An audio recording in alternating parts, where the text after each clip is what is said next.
ye de ebrewo efri sabre ye akosi se no nan ebebo dem medin e de MAAME BIAMAH AKWAFO betimi afra me biamzi 1 obetimi so afra me woman gada me na metena dwam e de ama me wo fanimpo a enya nchen adakabre frempon manso ozioma mamudu ene ne keka ho nyina afaka ho ene metena mo e de ama me wo fa eti wo fa baby bia wo bia ewie mechia wo ene mi producers wo mo ebo mi chidom ankasa jo odame ado Mark Jerry Osaya Jemai Ekuya Asabia Ekuya Jamena Oba pa frema wo mu nyina ebo mi chidom ewie ye nyina ne akabo mu a ye de me manti dwumade ye de ebrewe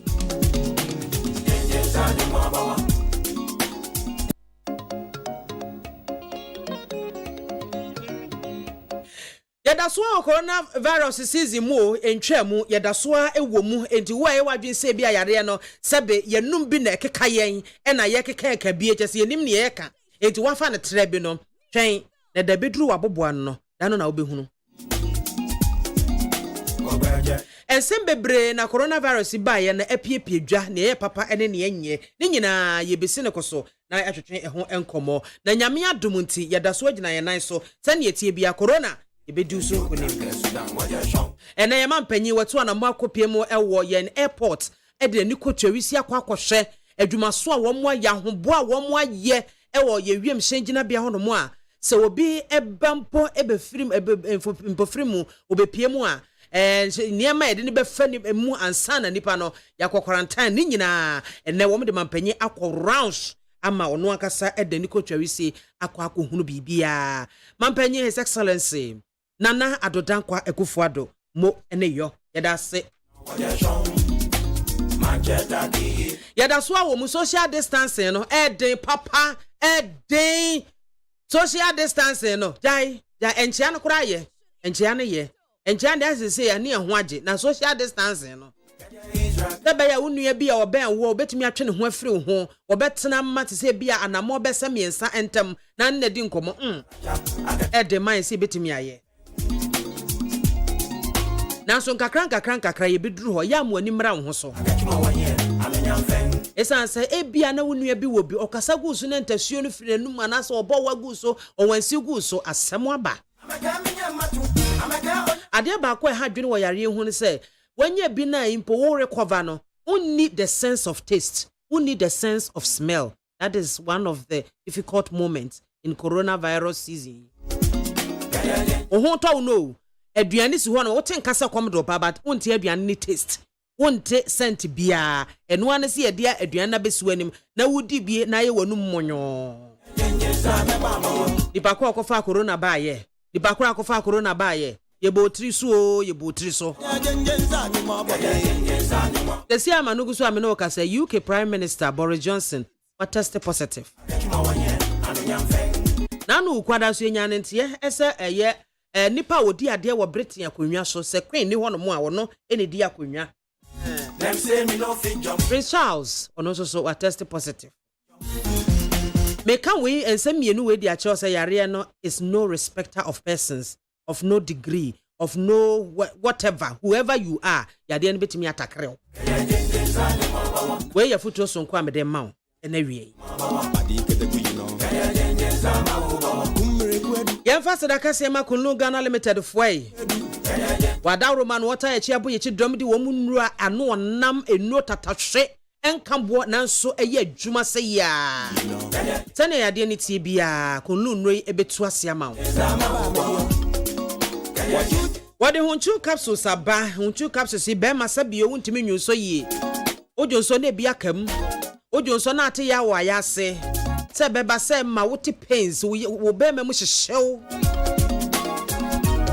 oba kra na Johnson e bia kam afi kra de Johnson no tese emba kra obechima nso hwan enya no nko a oba kra no na afi Johnson ate afa so aseka ne break ate to we ka se na Johnson do eno so yare pa ye hia ne se obema onsa aka Ekunu Ghana Limited wo mu enready hunchu capsules na etimi aboawo wasande araba bazin pills aba Araba bazin person so ye medro so ko ba ofishi ko hu seme nko yie niema nko yie agiago afiji kwei wo be bra bosu besu bia na yem hyehye nti wo yem hye ba ko na aso ate wo yem hye ba ko na aso ate why no kra na eba enhye da amma papa abaketekete na san yetum sekota ma sanka araba bazin pills wate na ebetimi aboa o Mr. Q so ne be ma wo lo libido Mausa enka Mr. Kill. Kaja Israel, Kaba Egypt, Kaja Ethiopia, Kaja Sudan, Waja Shong. Kaja Ikushima, you know, what name? Premature ejaculation and also betu asiama. So Timbuktu. X and Y ground say your so kwa bema wo low sperm count be amnokra. Uti ono eto all right and so nkuma bo bia. A fake tablet ye obi a BP abetena so. No be na into asiama. Rakunu 0244139176 0204139176 for a chemical shop herbal and afi pharmacy bia obenya kunu nrebi ato Ebusuami 90 and waso egu awutie e wo neat 100.9 FM so yencha hokra no ye kwa homa so na ye ne Yera Paul Kunle Boateng or ye CEO at the Africa Center for Security and Intelligence Studies Ghana ano yensaka no a yene no etwetwe enkomo Yera awie yemwa edeba neat FM 90 dwumadi so mejo so oyema empom ye de yeah, the radia say. Yenhwe Ghana say baby a yedru no coronavirus season. I mean kan sa esan say baby abefa bia sa yade ne ebo ne din. And na your politics anke yesi o political season mo yente politics bio corona na age baby a. Na nipa bi ka GMS wo the letter kra na petition akwa presidency say anka yenye lockdown no kura no papa eye de bad dey yo ne di kan mentia atiefo I am enra yen release my press release I don't know some money dia yen so ye call for eja Paul hello me pacho wadaroma radio bi ben wo e ma yen feedback wa anti dum no kura ma yen wadaroma radio bia enyo hanu and the way they were down, my sign for you. Okay. It has say. Ebusuami 90 and our so egu awutie wo neat 100.9 FM so. Ameka wanya watu mabuina chacha ikatu mwakra ya homa na ya rough be something which is there bibia ho so boa oye den se corona na betena so a yebetu na se. Yekwa ne ekwaye interview ni ba pepepa na ewiase nyina se de corona no edi ahim ho no eno ho amane bo ye de atodwa yensaka Yera Boateng ewa homa so Boateng yesamu akwa babio mejo so yo ye ni nkomo ntino yenso ya de abetuga se efin se eno na ebeboa o my Ghana it depends on ebinu hyehyɛ ye kire se eba se ye lockdown na se ne be ka se obi anko hye se bia wunhia de titru bi se obeya a enti abonten na mo essential services no yɛmfa sɛ mo nsɔnkyerɛfo sei no muni wɔ mani mo a yɛntimi anya hwee nti no mo se me bɛma mo tumi a mo betimi de apie na mo de akɔmɔ dwuma mfa sɛ baafo ne wɔ mo a mo hwɛ hospitals ne enuma ne mo a yɛbɛmo mo krata kyerɛ sɛ mo betimi de apie since saano na echo ebisi yenye no partially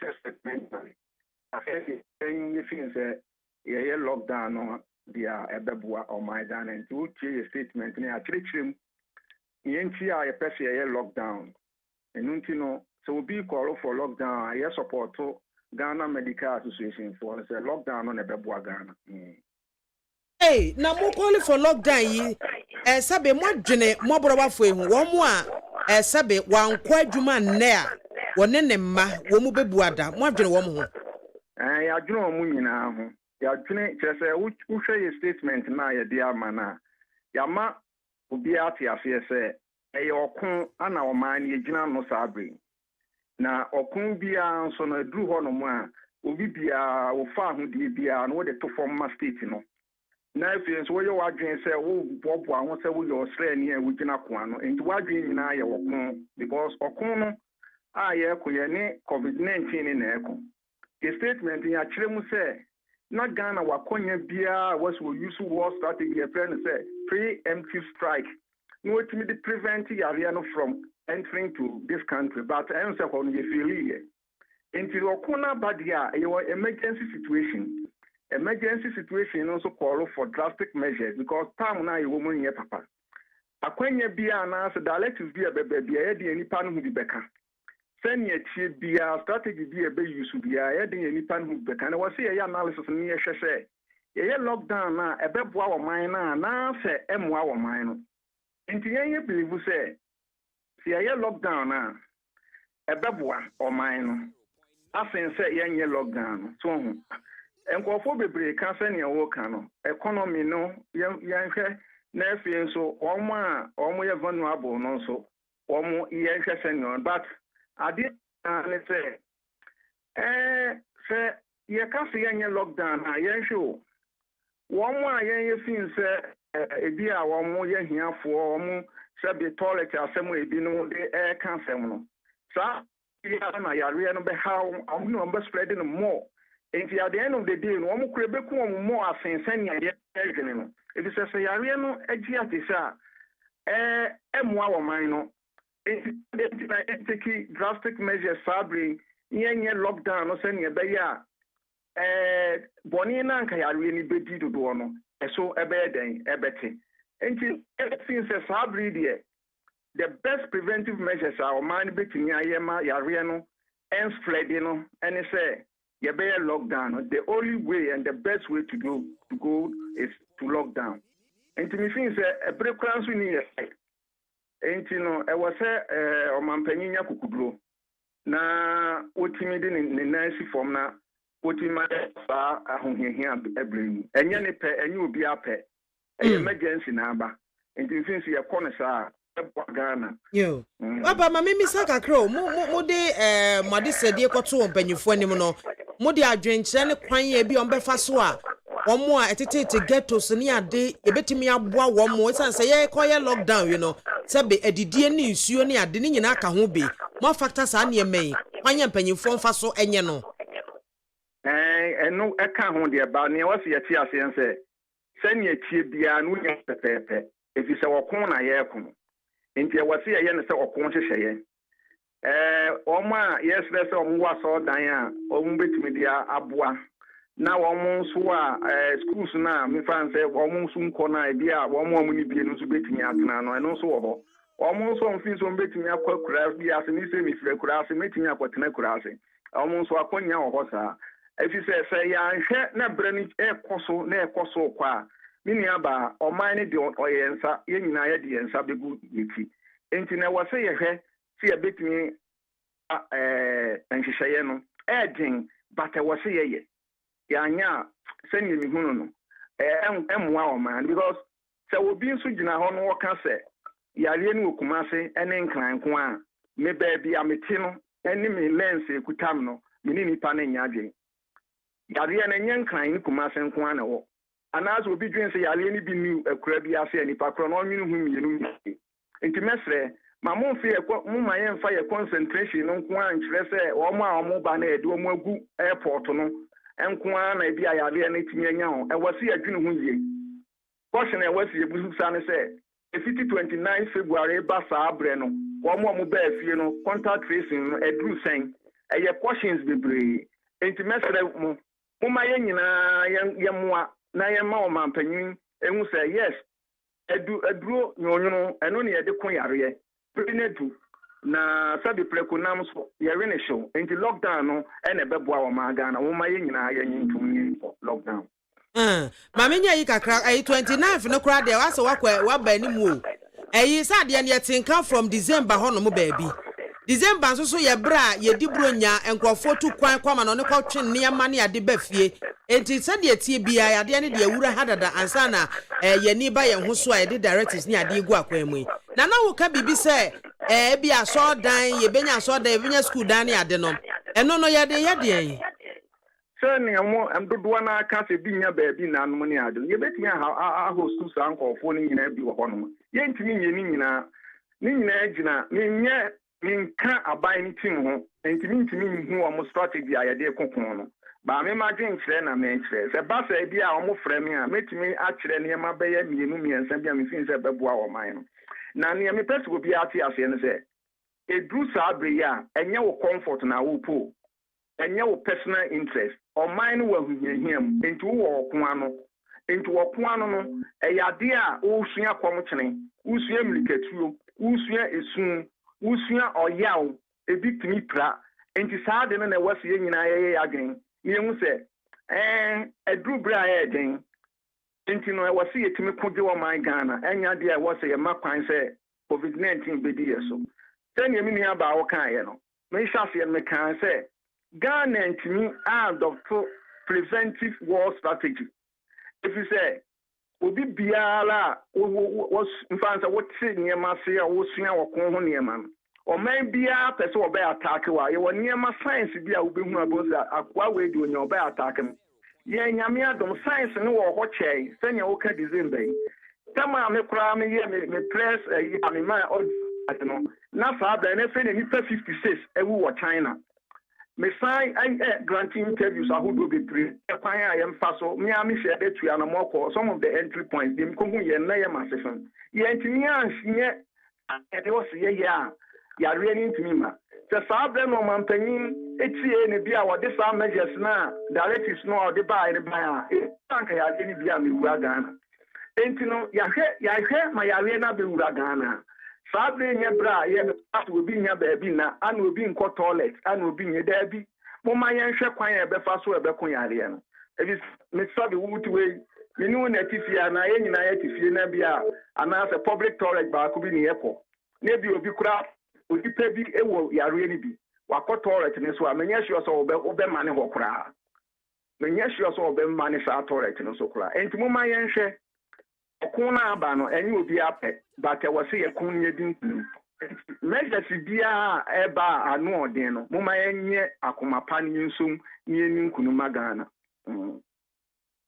yɛwura mame ka bibi wa ase ɛyi mampanyi ɔde anu yam sɛ nyamo nko na mode saa adesadi akɔto nanim other groups nso ɛde adesadi akɔto nanim saa na enne wa kasa ɛwɔ ho ɛde anu yi aba sɛ wɔn mo betena se because wɔn de wɔn dwene mɔborɔwafo no ho wɔn mo ankasa yɛ wɔn bodwa adwuma no wɔn mo dɔɔso ɛkyɛn yɛn no mo a yɛte yɛ abosome so a yɛgye aketua ne ade no obo hɔ no mo a wɔsɔre na wankɔ kurom a ne nsa ɛnkɔna no ebi enyo no ko anete okuta mma bese nnum nsia ate ase edi saa bere no sɛ yɛka sɛ yɛ lockdown no a enipa bebre ne bɛkɔ ahohiahia mu mom nanso modi aba no wone ne mpanyimfoɔ ɛbɛtena so na ɔma dwene ho sɛ bɛba sɛ ebia enkran ko akora na yɛbɛtumi alock ne down na yɛhwɛ nneɛma bi a umbetu saa na mo no wei mo gye ne sɛn me fin sɛ yɛgye tum saa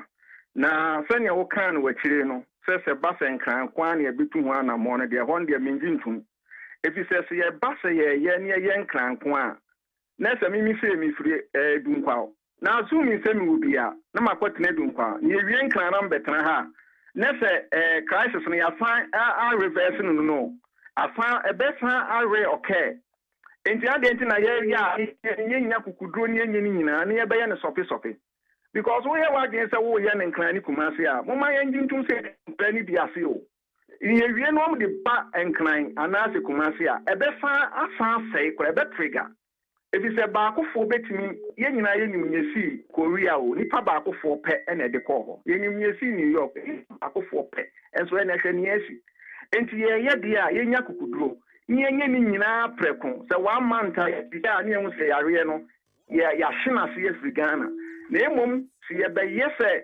yɛyɛ no sɔpe a ɛmmoa Ghana da enti fin sɛ wɔsi yɛnya kukuduro ne yɛyɛ Mira asema wo kan dia kyɛ sɛ avim no wɔ soro paa o nanso yɛ wɔ ho aka deɛ yɛbɛtimi ɛno na meka sɛ wɔko bre no ɛnyɛ obi comfort o ɛnyɛ aka deɛ a wopɛ enti kwan bia so na wɔsi yɛtimi wɛ ebi nso make argument sɛ yɛ niska ne ade na yɛ mibusa sɛ wowɔ yere wɔ ma nese wo mano yare a onko pebosian form ko asopiti ana ebre du o ma Ghana ye wa hihia bre enti bia e be fa so asika e benya no ye de be ye na wose ye de ye efi se wo fie na so o ma yale na se wo si dan na so wo ye project bia obegya na discana hwesa ankofo na ansa na later wa beto aso ebre du se sa ahihye no ye nyina yesua na ye de ye o ma Ghana si ye ni ska kra ye nkopeska ni ye fa nko yale o efi se si ye trans na yare no be hye ase a na ye koya na ye baaye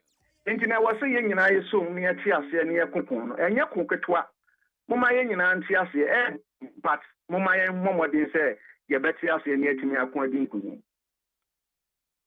yo papa ye bedo ase pa se wodi nkyeremu yi amayen nso me da ma ase pa yo Yera Paul Kunle Boateng on the CEO da Africa Center for Security and Intelligence Studies Ghana ano na what is here no atwetwe enkomo no ebusua yeda so a ewo corona season no emu corona de wa baye ye buetiri so wo akofa corona ba ye buetiri so ebusua betimi de wadwen kira pa WhatsApp line 050 3721744 050 3721744 yebeken e dia mawo sanso na wo hwe live e wo Facebook wo neat 100.9 FM so metremo e dia ma me wafa adaka brefrem po manso ozio mamudu medin e de MAAME BIAMAH AKWAFO.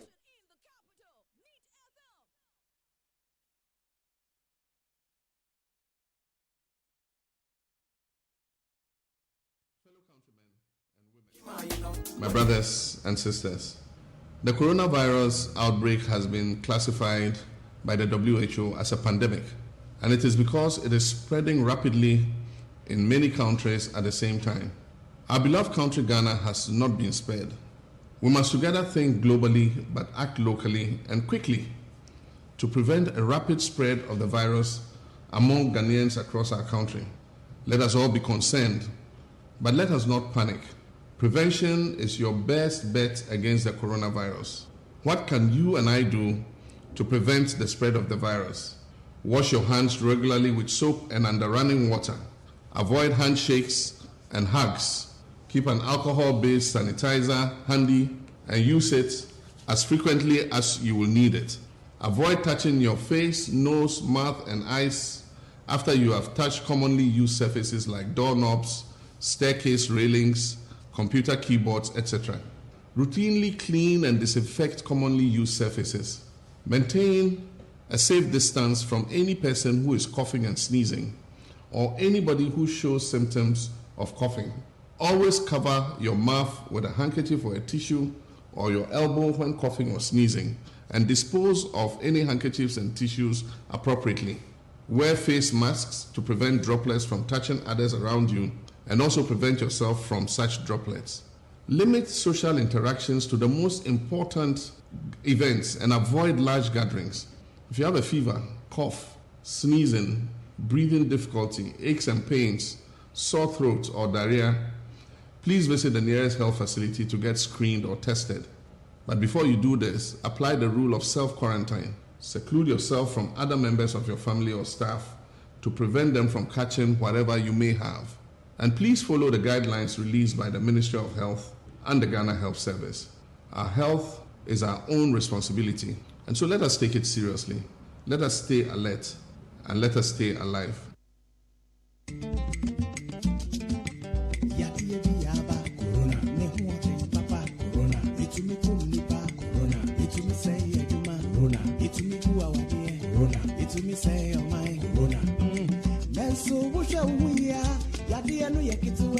We shall win the battle.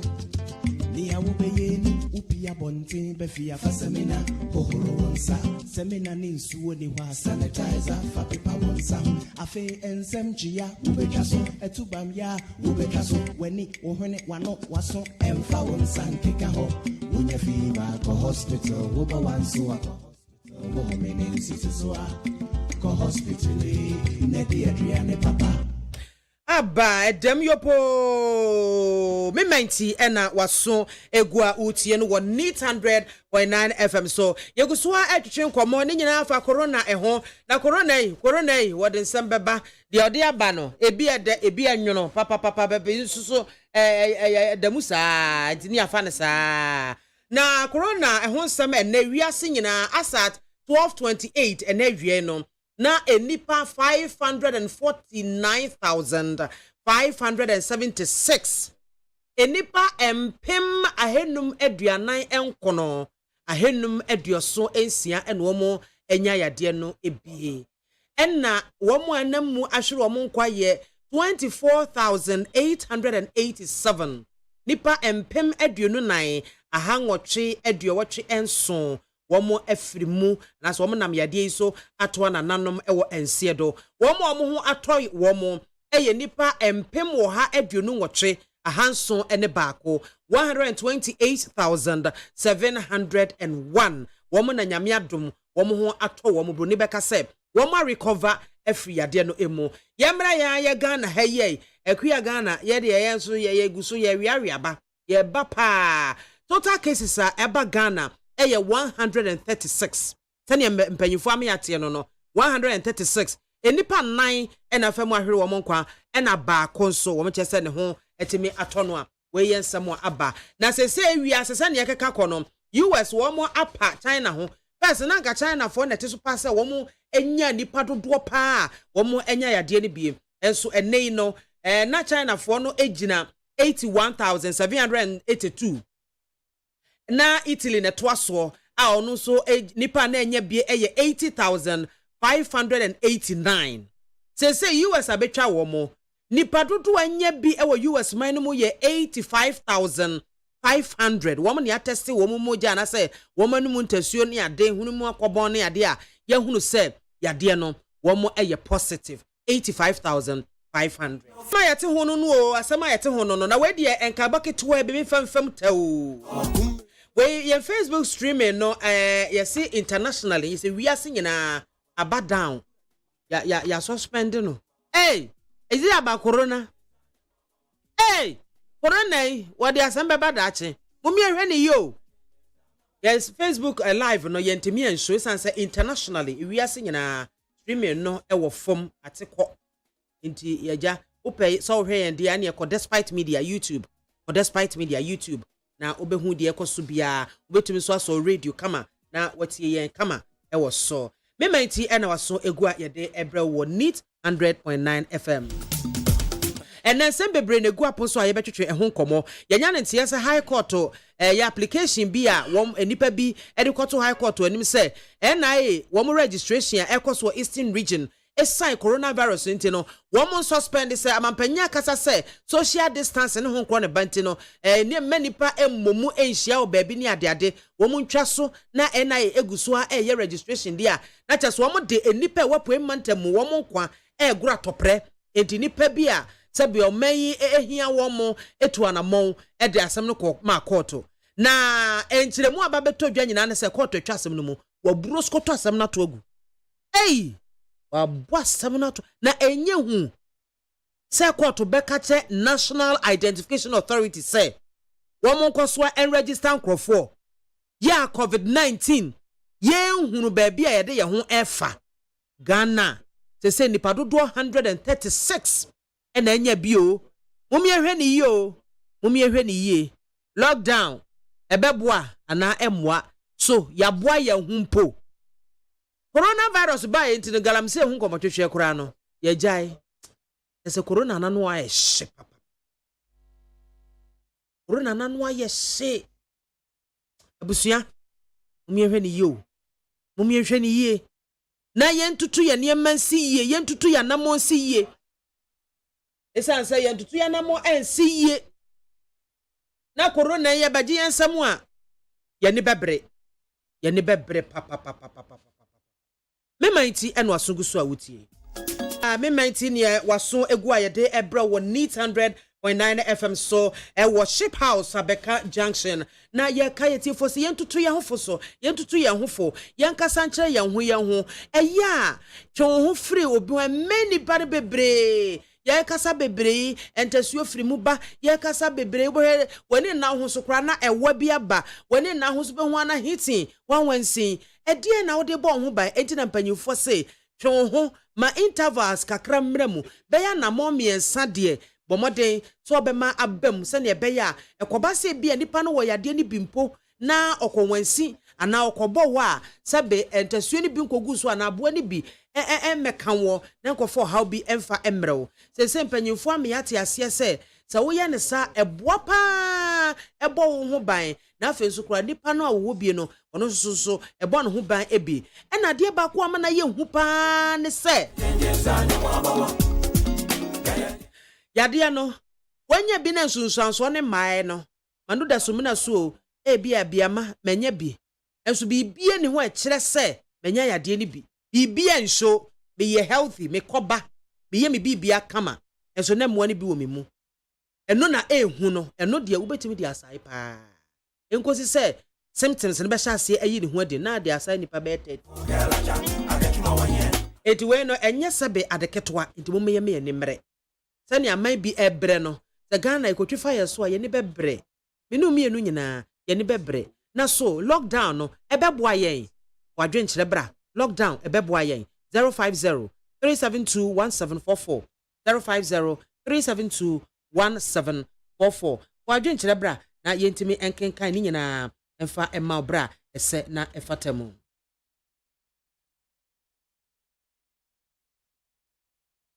Respiratory team.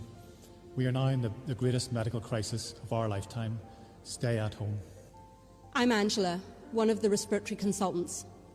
This is the crucial time. This is not a rehearsal. You will only have one chance at this. Stay at home. I'm Claire. I'm a respiratory nurse. You can play your part to enable us to play ours. Please stay at home. I'm Julian, a respiratory consultant. We all have a choice. If you choose to stay at home, you will save lives. Please, stay at home. I'm Susie. I'm a respiratory consultant and I've been a doctor for 35 years. We are facing our greatest challenge and we're frightened. Help us. Please stay at home. Needs 100.9 FM Sunimi 90 and waso egwa wutie ne yakwa homa so na yakwa twenkomo kakra bi ye ba ya betoa ye ne na ye bobo no eso mekwa homa so ne ye ne Yewura Festus Mate on na ye manager in charge of corporate communications Emma the Republic Bank yenya no ayene no atwetwe enkomo Yewura Mate awie ye mo haba Needs FM gan me 90 dwumadi so yo bibia boko de yo na yenya ntie se Republic Bank mudi hihye bi egu akwamu a COVID-19 season yi mu no mudi ekushin mo customers a wo ma beje bosia wo mo ho ye de no mo aye hihye ye bensa obetimi aboye mu okay madam asise mo afreme se de mo kan no o hwe ne yakoso no coronavirus ne precautionary measures that we need to take no. One of the things now is about social distancing. Now sharing the course now business will be closed down. If you want to Jumano instead of cost the economy because the global crisis that will be so LP any other idea. And then to the few money who say and more than a bit time we are you share now the global crisis that we are facing. Any you say any more money loans where your home money at the no. Yen shena aka loan na omo sika na omo salaries na mo dash loan no. Yen ma omo tax kind back at least for the 6 months. Na at least no omo cash flow and that's the money ka mo mo ye.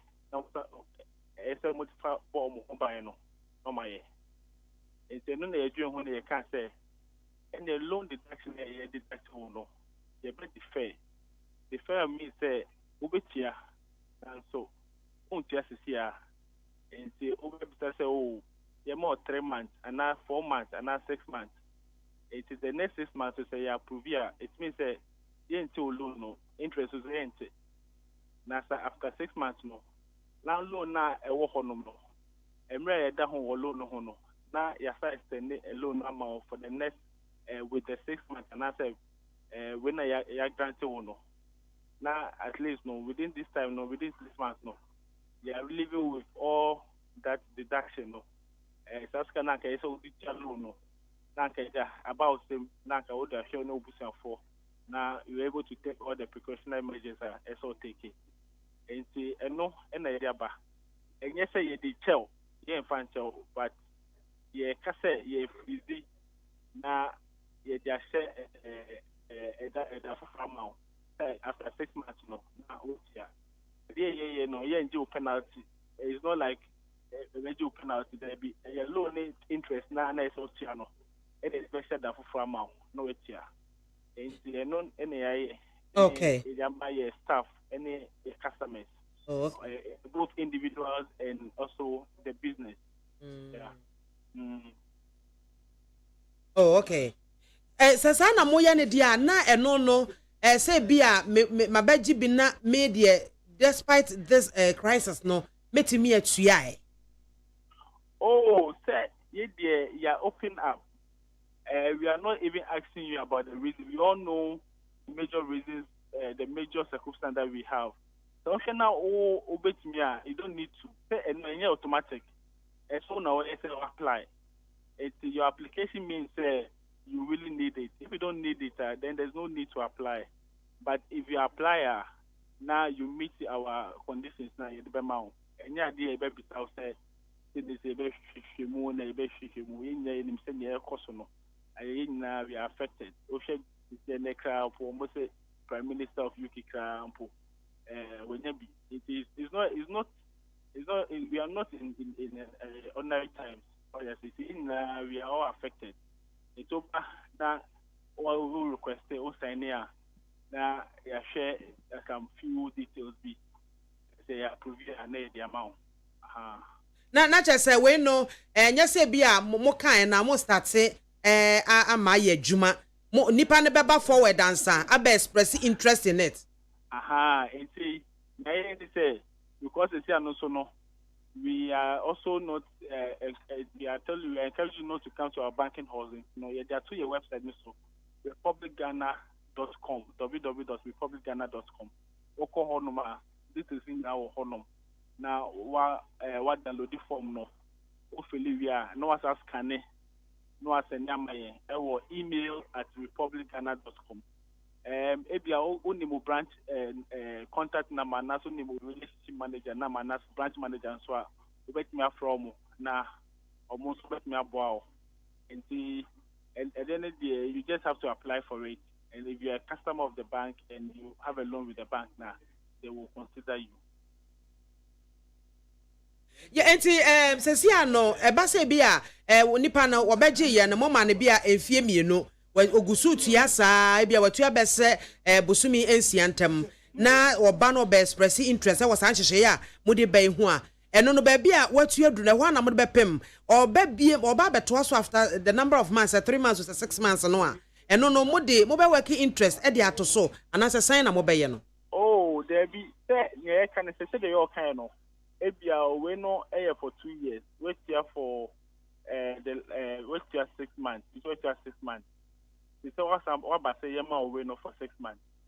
And you be holding on both the principal and the interest. You ain't so share for the 6 months no. It's any say loan no.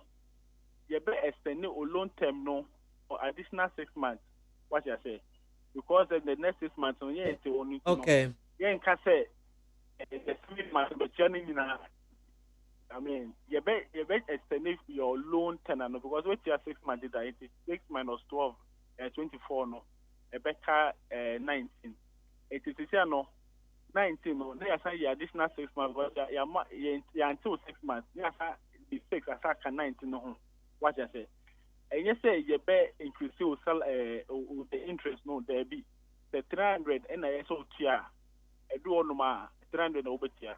what you say. And yes, they can say 300 plus additional interest of 20 cities and no.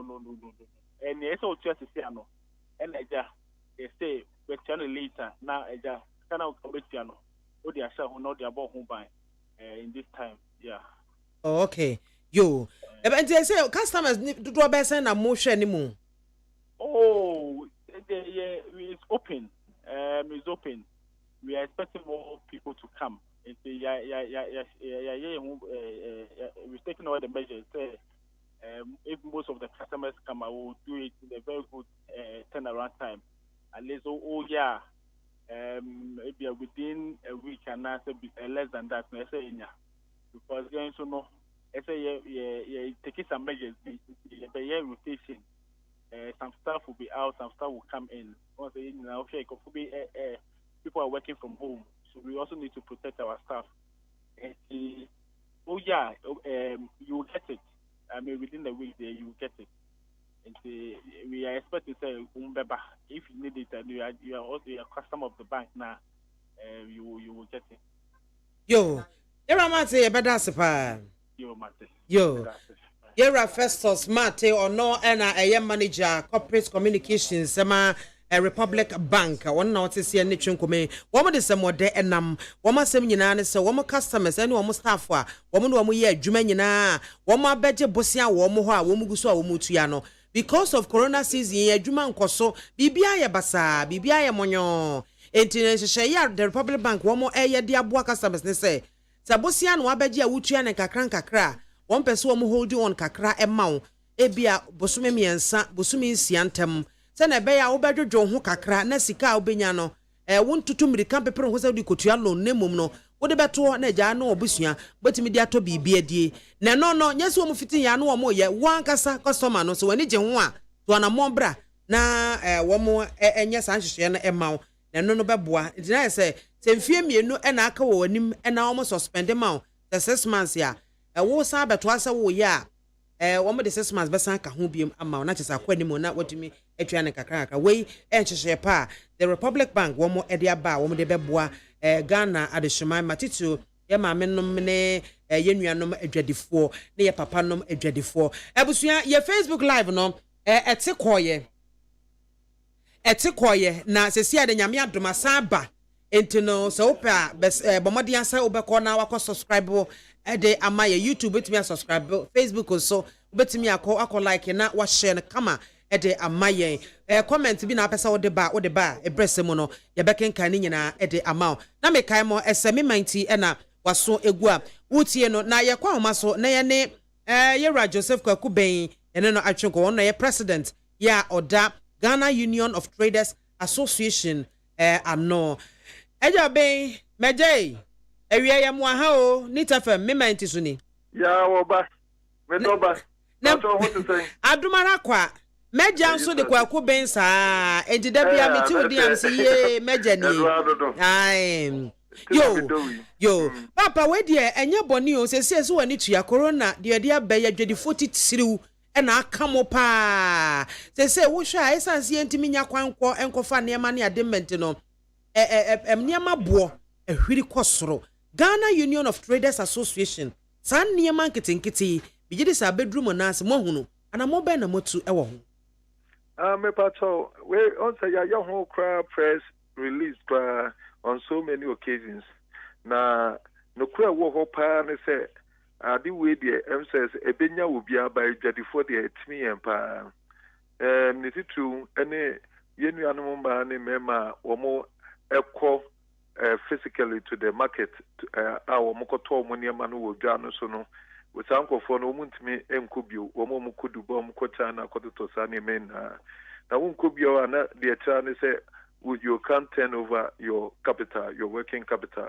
Na tiskano so ko bo busia na se interest na nsi hu na wutua. Nti so obeka ya ye free banks no etwe o madwen susu se adwuma na ye ne ye ne wo na ye. Enye se bia ya beje busia wo mo no na mo tu ya saram. Ewo saadi we ya aba enyi obi afo nso nti na aba. Nti banks no intimi recognize no mo besu emfi. Nyesa adi betwam no na se ye na no ya ye bankrupt. And nti Republic for no meeting so more Ekata Woma send secular no so Minsaka. Woman the first banker Woma responded to this. Oma send you almost secular ni BIAMAH. I'm a part of Yo. I just say me say me the pa coincidentally no me san sivu ho. And you know a kwabi so no a bit me aboa me pa mpese me take advantage. Oh, that's a wusika win to me win yes car with the airco. Was a baby crowd could see a depositor. Emma was before say China for no call holiday no. We are near the Mika equa year orders. And you know, Corona no buy and the next woman so no as a them to know to your deposit next canal local. We would start your year you may crown so delivery time no. I stand the cover 2 months and over. In 2 months from December no. Wusika Kajamwa, went to me and turning over. Nabia banks and also into me home mobile and Cassette Sadway, and your customer phone so, and I could feel baby a wobo into your package with more man. There's a bank or more insensitive. Into your tray petition at the moment. Emma, Yasa, a copy parliament, cry, womo, and share now, womoma, a buying and pension shabia. Bia banks and also no so best so more thing. I'm more be a tax exemptions be no so to me wave interest in my nanka boying. And when would you bed your welcome news? What's a woman so ne banker? Yeah, capitalization, capitalization of the banks. So many first banker or would you can fulfill that condition? Yeah, no correct. So your position as one of the best banks to work with. In fact, many also, Omojuma Dino Pa, some may know, yes, some may know any day, says, but a ye, one more, ye bit me no more year, Juma. Inti, one more yes, I know, one more a ye good for themselves.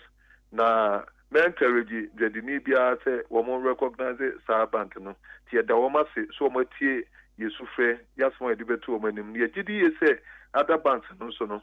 Ebi de enhyehyɛ bi eto ekwan mu na ɔmo de aba na ɔmo bɛyɛ de a yɛse prekunam yɛ gye ne hyew ɔmo nyɛ ne ntɛm ɛnyɛ saa de asesi adeɛ yɛde yɛ naase ne yɛ bibia ɛbɛma Republic Bank nko ha yo me papa we de ma mimi sɛ bio wɔn mo atonton nneɛma table so ne saa bodwafoɔ no mukuo no ɛkɔva saafo ne nyinaa me patro say yaka Ghana Union of Traders Association me patro say uko kanhia wo de hwe store so na wo say yes store down e be 2 stores 2 gates ni aka boom e be 3 gates enti yeah stores no stores uko aposu kan stores no na say no tabletop for the near for na wo mo affiliated to us no be so I register Woma beki ho nti yenkwa bata no ebi eka sa no mu bi okay na entia me bisa sa ne se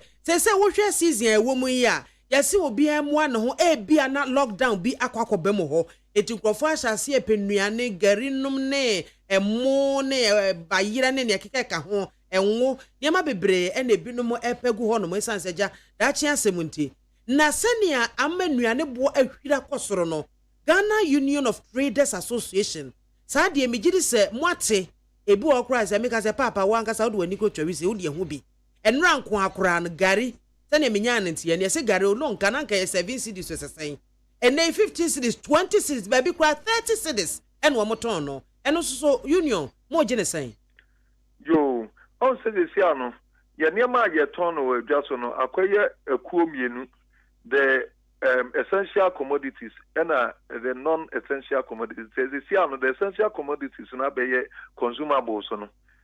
This is the siano say minfa say ye quarantine yen ama you bi akohifia eso didi eso wonya samena bi udi bi dware udi bi oronsa eno nkeka ho toilet roll no ma be use eno nkeka ho eno na the sia anwa wodi be ye aduane ne sa ne ma no enam no mu no eno na the sia wo amanfo ani ahwe na em the panic buying no betimi aka say debia no say ye kra ye ka say ne ma be short so na ye de ani ko bu say free may ho no ene bia ye behu some ripples kakra because ye won ye ma ne bia e war transit won say ye di bronyani na ne binum so akra tana for no kra nya problem no kra ne nkofo ne ma o makra nya ne opo so a eba It is sunny money no a bit me also and fian tinaki at the any kubu be me no can but the siana the economy acquire panic buying and influence a shortage but what I say and yet as a result say be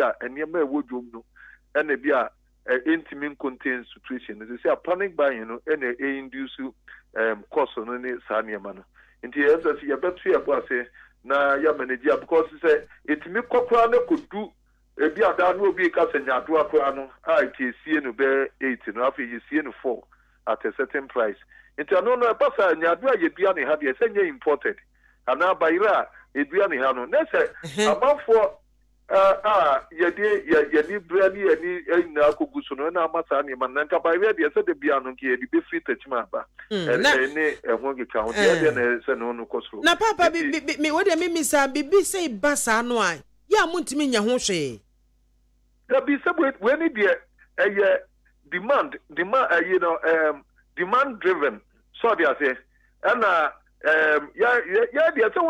most of the things say you be na sanitizers and am things for akototo and omo edc aside sanitizers nuane bo jai but who me can some sanitizers and am things for koto bi ehodoi but sankofo ni na ye condemn wo and they do also plan no wo nya ye members so what's the situation bi aba e bi no take advantage but some no a time for sacrifices yen gutafo ye we condemn so we be able to take advantage of this pathetic situation so what they are written home it aboy ye manfo na akoko but ye won sankofo bi so a woman so be a woman your members are now so woman so take advantage of the situation because they are wakoto your member back sanitizers will come and see and ne face masks no near you know now when they are woman so wakoto the akoye supply and wakoho do yen wato yen so for ni there yentimi nkata wo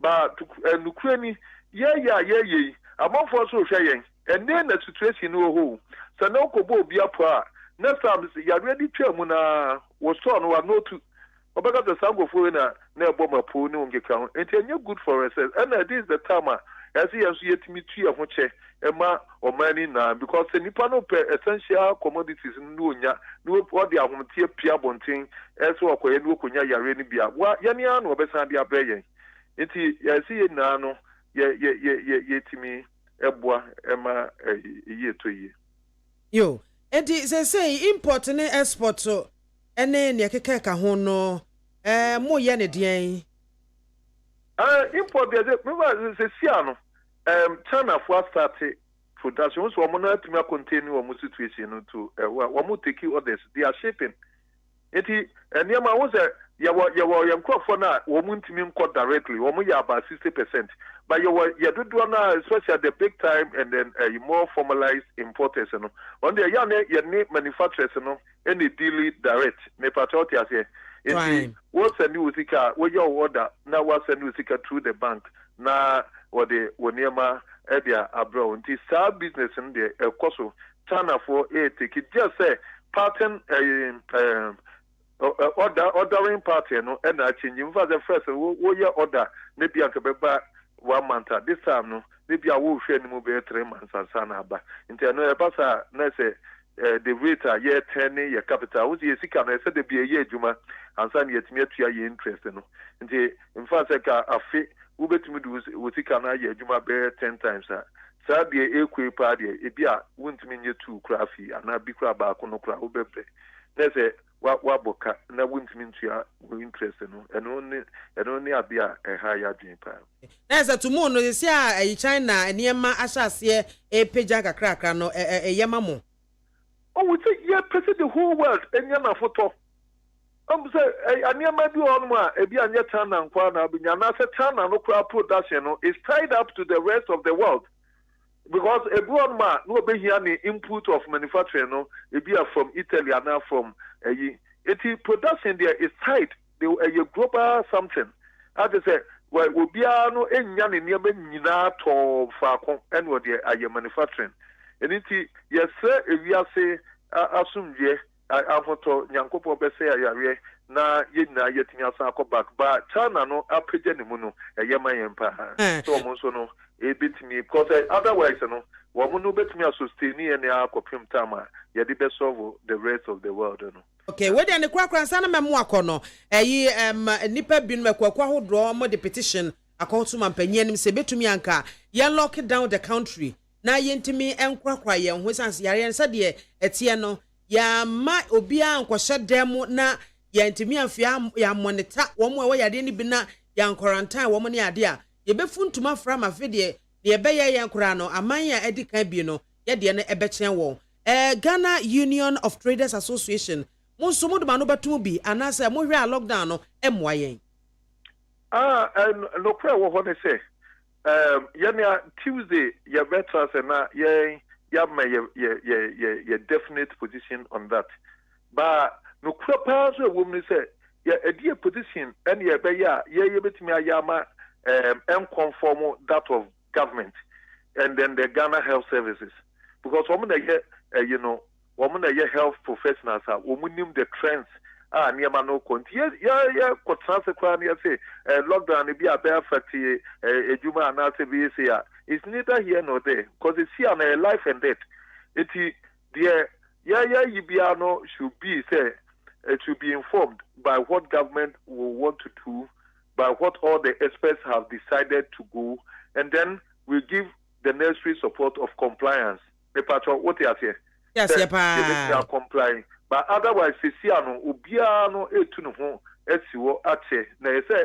the attitude of every Ghanaian tie na yede adwenkro ene etimu eda ho ne yede beboa na ade we ehu ya nisi edidi akro nti ya wa atwene the health officials no beka no but I believe we also say because ada wo mampani fra ye na kwa me busa kwa say amanfo bedwom enye se wo mu nsuro yare no we pray nsuro yare no ba dwom a wo kɔ as a result o mu beja bibi e dia akɔ ma no it is ye bibi say na say bia ebo ye trim say na ye bia monetary consideration bi bebe mu a ni na no mortality say ye de be ye sa na ye mani na esi ye de to opepepe e bi so okwa na ewu hia full shutdown e bia betumi aye partial shutdown the usually decongestion so there say yet media measures bia betumi solve congestion na wo your market na Ghana for now already say see after ye ka say would you to car free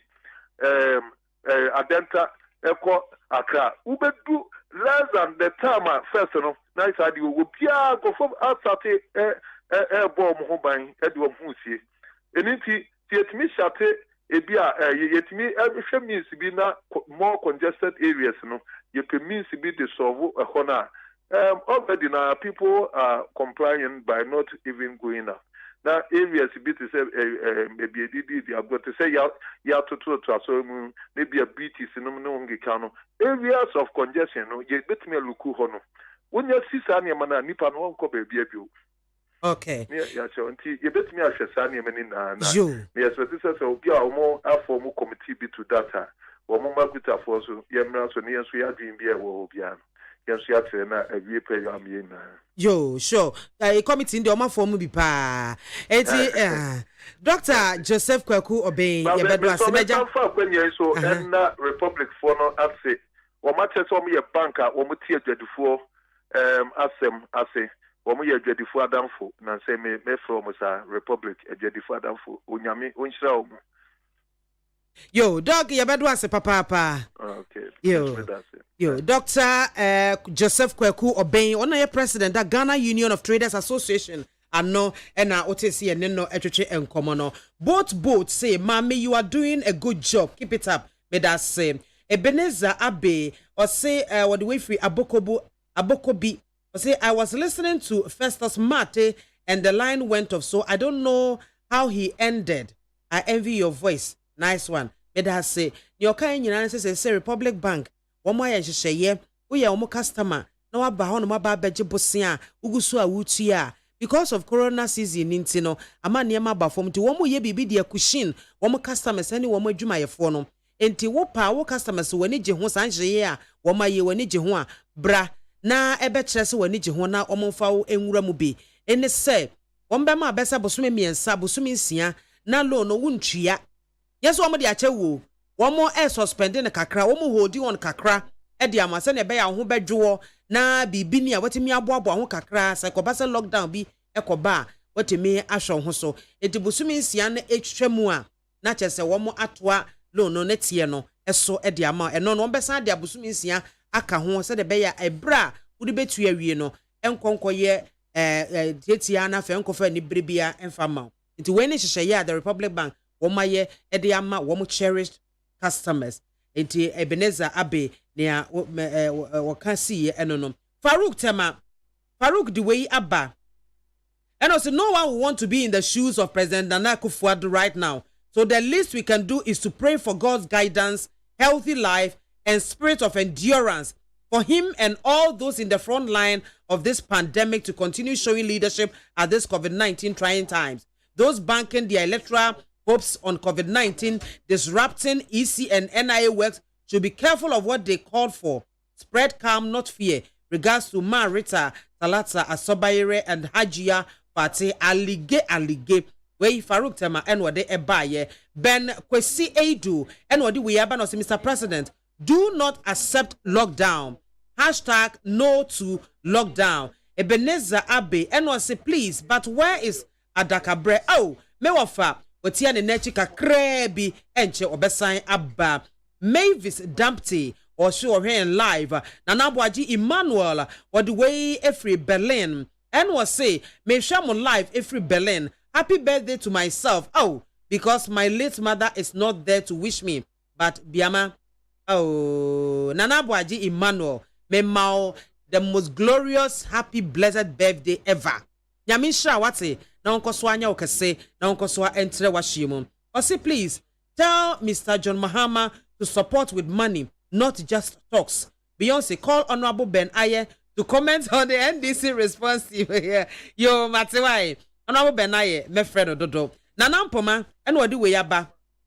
And I say, and why are those who can stock their house at any time calling for lockdown without thinking or considering about our brothers and sisters who depend on daily job before feeding home or others who do not have a place to sleep? We shouldn't think about only our family interests. My greetings to Honorable Seth Kwame, a champion. Frank Menu, all the way from South Africa, and also we need neatness. And we need Nana Boaji man was watching from Berlin. Greetings to Beyonce, but I'm thanking God and my late mother for bringing me to this world. Thanks to them, I'm 46 years old. Wow. Where the bra penny, Yame Enshroud, Nonko Swanton Quanem, Oma Quatentia, Ahoden, a womb, and not what dear Banon. But make sure WhatsApp messages is swa, Oma for a day Abahase, Mefaka Krabi, Mefa and Twasway. Na, hey, where dear what, my ba, Mamma Humaso Bransana, WhatsApp messages no my basso. Ya kwa Humaso, na yene ye mame, a fiat shrewa. Or a parliamentary aspirant, MPP Amayo Koni Dimo, na or and Sawam Adwajri. Mame, a ye needs a firm, me mind to Jumedisune, Yamwahao. Yeah, Bibia Boko, the answer one boko. Oh, Yamia do my higher boko pa. Aye, Corona season, so soon, swam for Moya Hobois. You go to Sanya, abiding Shayabano. You be so pepe. You say a hurry and social distancing, we need share MPR bonting, and the sun, you did so pepe. If the sun is a say, you know. Yo, yeah, that's say. Now, no, what can be said, ye Corona season, a chassis, you know, a nipper binuma chassis, ton near my body, ye chassis near the free hand sanitizer, so a body free consistence and crophobe, a pebby. One more year in the four economics near Dimono, or Macassa say BB demand equasra, ya normally it affected prices in about soon when sa dear pote na one cassa, what famu yen to pass on native for etche. Madame Family about make sure to phone you now. I'm someone abba, I bet there we are still come, and you gonna phone call. Now, near Bano yen repress your best ready home of Ruhuno say, oh, we are mobile now. Only sa o yarea besine want to me share density soup say yenya no adru enti say obi nya bia ye betumi aka say so obi nya fever na malaria na watch anana sa ne ho beto no em say yen say den nya bia ya tete say bia pie Now so obi amfa bi nhye da ma abonten ye. Na eba ese ne ayesom a obi are ka se Awurade hu ye mobo Awurade hu ye mobo. Ese se ye nipa man so ye hu ye ho mobo. Ese asem bi wo Bible hu. Ye ntimi nkwati onyame asem na ye ndi ye wa asase so. So o ka machi asem pati enu nchichemo so no se nhira no mobro hu no fo. Na won na wo be hu o mobo. No kwasem nra me werɛ ho e kakra wo gua so. Ebi se me wo store wo gua so ana meti ho. Na o hwɛ se ne akakra bi oyikoba me kwato bayire 8 cedis. The same size of bayire obi buy so pe bi ntimi nto bi man me kwa na edu 12 cedis. Then we say how then wa kwa kra afofra na o se da bi wo se won atoso. Won atoso o te wen fa no so wo kan wo radio. Radio ben so obi na obeka kire no. Edu enwumre be sister ye pon not the same size of bayire no woton no 18 cedis. Na gari olonka eye 12 cedis ehruwe du 30 cedis. Brebe na wototo sa ne ma no so. Na se yere se Awurade ho mobrohunu na se yetim ye nuanom menea ebede no nyame amaye mobrohunu ye wahiafo bebre wo yemu a se bi mi nua wan kogwa so dakra ori nidi nti sa onipa no be den e na sa ne ma woto so hwunhwum sa watimi atobi enti na me se Ghana fo se situation na aba no enya de se ye didi egori na ye fa ho se ye take advantage to acquire wealth or amass wealth wrongly ese se ye ne sa si ye person nyame hu ye mobody a yesu ye nhire mobro hunu won to so ya nto so se sa na ne prize ne ya ye sa onyankopon be hu ye mobo se ya nya so nyame ri hu ye mobo asebi wo proverbs na me hwehwe o se esan se wo to mensem gu wachi na woni mobro hunu nti mesro wa hu hiada na wa hu chiri da meyi wahi it's in the Bible enti mesre adofo no ko to so we Awurade nyankopon di mu moma yenhire mobro hunu bra ye nyina ye hwehwe mobro hunu e we Awurade nsem no yenso yenhire mobro hunu ni ni aba no yeda sepa ye MAAME afia kyerwa oye parliamentary aspirants e wo ensawom adoagiri MPP amayuko no edine mu nenne anasa ona otese ne twonko se ha adwene ye Ghana for me sese ye suban yo moma ye fifisa ye suban ye hu se ye nuye bi ho akere no ye hu so manfo ho akere wo mo a eho ene ye de epa ahonya eho ene ye de pa ye ho edimoma ye hwe ne yie papa ya we ye MAAME fa kyerwa ena wakasasa ne ye wrafia watwe adwen e de asiso ye kuro ya obehane ya ne tie aso de mo ye hiri baba ene nasefo emema ye nsa so worship akese ye ne ye suban ye de di waso de mo ye different from suban ye de na di e wodwom moma ye hwe ne yie pa enu bi ho asotwe ena nyame ama aba ye nsu ya still ye nsua bibi emfirimu a ye da so ete ye nsuban bone no emu Jago said the way free Sawam and was as for me, I'm not in support of the lockdown.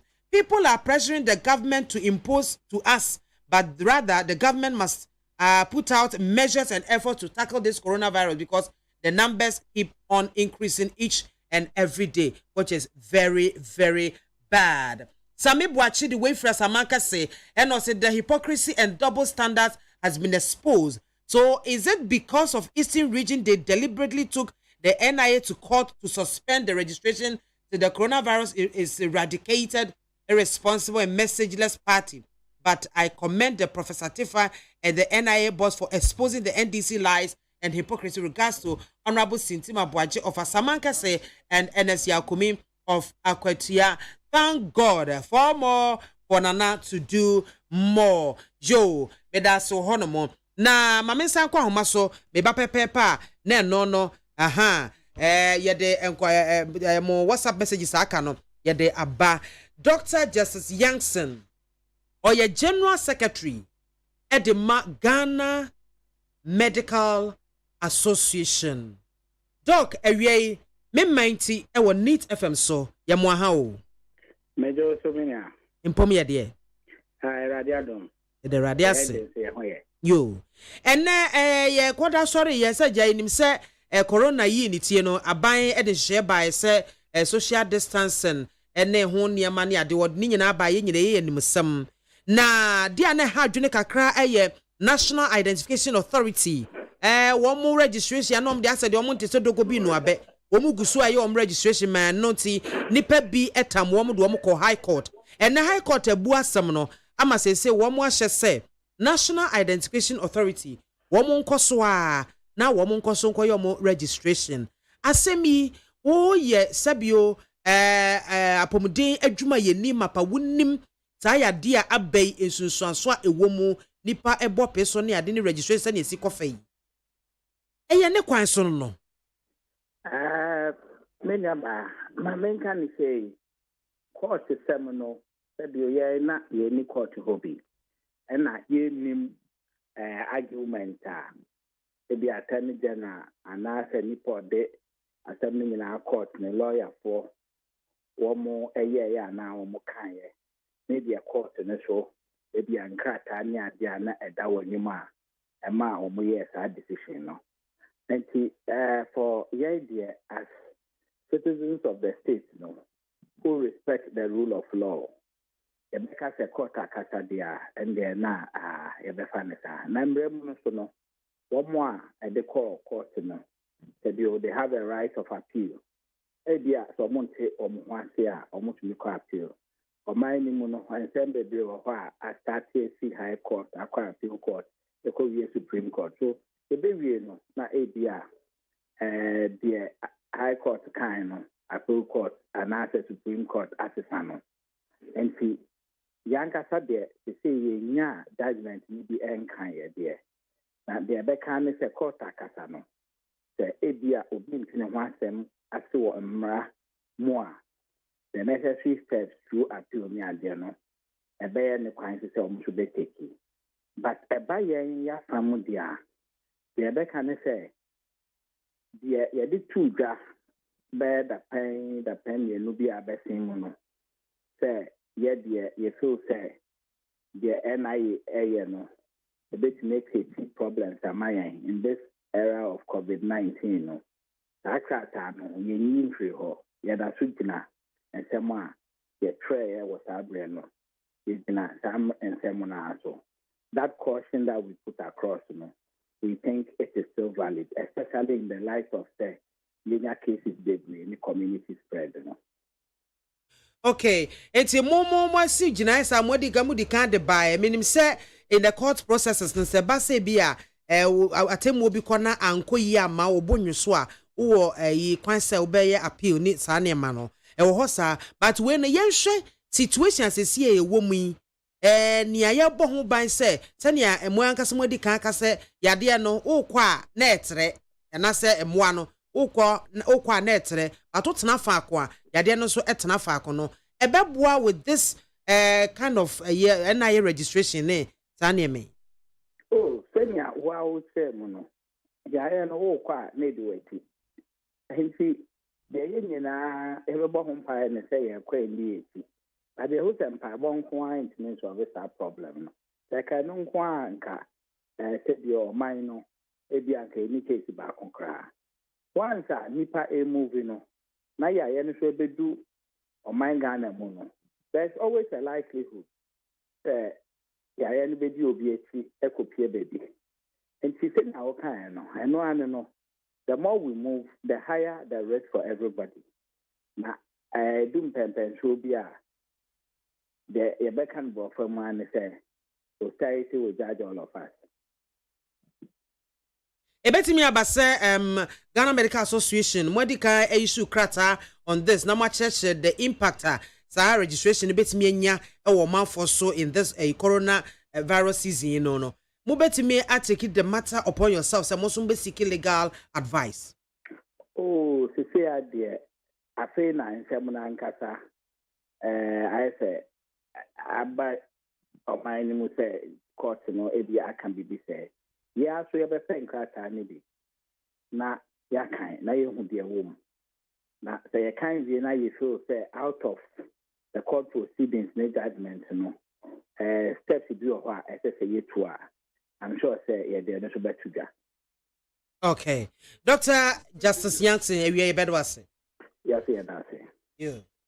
Dr. Justice Jansen, General Secretary of the Ghana Medical Association, and now to see no etche enkomo no. Abusua yen text messages are modified WhatsApp and so mistake it way for instance and so aduagino the total lockdown in Ghana here will be a disaster and quadruple the unprecedented unbearable hardships we are already experiencing, and also we don't have the financial muscles in Ghana here unlike other countries. God will never listen to wicked leaders. to the Deputy Attorney General, who is the legal advisor to the President, Anado, is in court defending NIA to come back and spread COVID-19. Oh God, save us from this COVID-19. Hypocrites, corrupt, nepotistic, and heartless government. Yo, Mystic, the bedwa se wudi ene o west no esefata pa Mystic baby obia mechiao. Hussein is sali for the way Kaswa Zongo. And as nobody should dream of lockdown. How can you lock down a country which chunk of its population do hand-to-mouth business? One more for Nana and Hawa Thompson. And also what they are back. Or say, I am Daniel Tete from Ashama Zenu. Please, how are we going to pay our bills, water, electricity, when there is lockdown? I don't support this lockdown, bro. Ghana and UK are not the same. Ayo. Mamefa we enter us so Nana Boaji Berlin. Thanks. So say morning. My Debbie. We would Mame Twaswa has say, Mambi, please, JDM have spoken good about the COVID-19. You should also talk about the Airbus issue. Uncle Botama, your Uncle Bo Yadasa Papa. What's in the way for Denmark? And also, so for how long are we going to lock down the country? I don't think that is the only option. But let's invest the stay-at-home campaign. Let's intensify the stay-at-home campaign. Yo. Saibu the way for Kasoa, and also in the state of an opposition parties has donated $1 million to the government to fight the COVID-19. What of Mr. John Mahama Dunwen, who has even sent him a committee for this epidemic, while his Airbus scandal is concerned. Almighty Allah save us. And also all the above. Osia Mohammed from Plant Pool. Jowolo. I don't think locking down is a good idea for the ordinary people. What about the small-scale farmers who depend on that as a living? Should they leave their crops to stay at home? How are they going to feed their families? And that's what they are about. Good afternoon, BMZ. Please, I want to know why NPP government always keep pretending to Ghanaians, even in the midst of this pandemic or crisis. BMZ, would you believe that NAP /NAC nurses who completed school since 2017 are still at home? Please tell the government to post all qualified nurses now to all rural areas to help curb this menace. I'm Bernard from Techima. Yo, yeah, that's Bernard. Rocky Edwin Fialajo. No, say good afternoon, woman gather. I think the lockdown in one way or the other, but it must be done like 2 days. Ultimatum must be given. Ultimatum 2 days. Ultimatum must be given so that people can prepare and go to their villages to go and stay there peacefully before the lockdown is initiated. Mami BIAMAH, let's look at this way. Let's look at it this way. In Ghana, the poor people are in the majority but don't have a voice. And some know. Those calling for a lockdown have many houses, and some are even occupied, but they are not ready to offer shelter to the poor. These poor people live by the day. Imagine the Kayayi who have no houses. How are you going to lock them down if they are perpetually outside?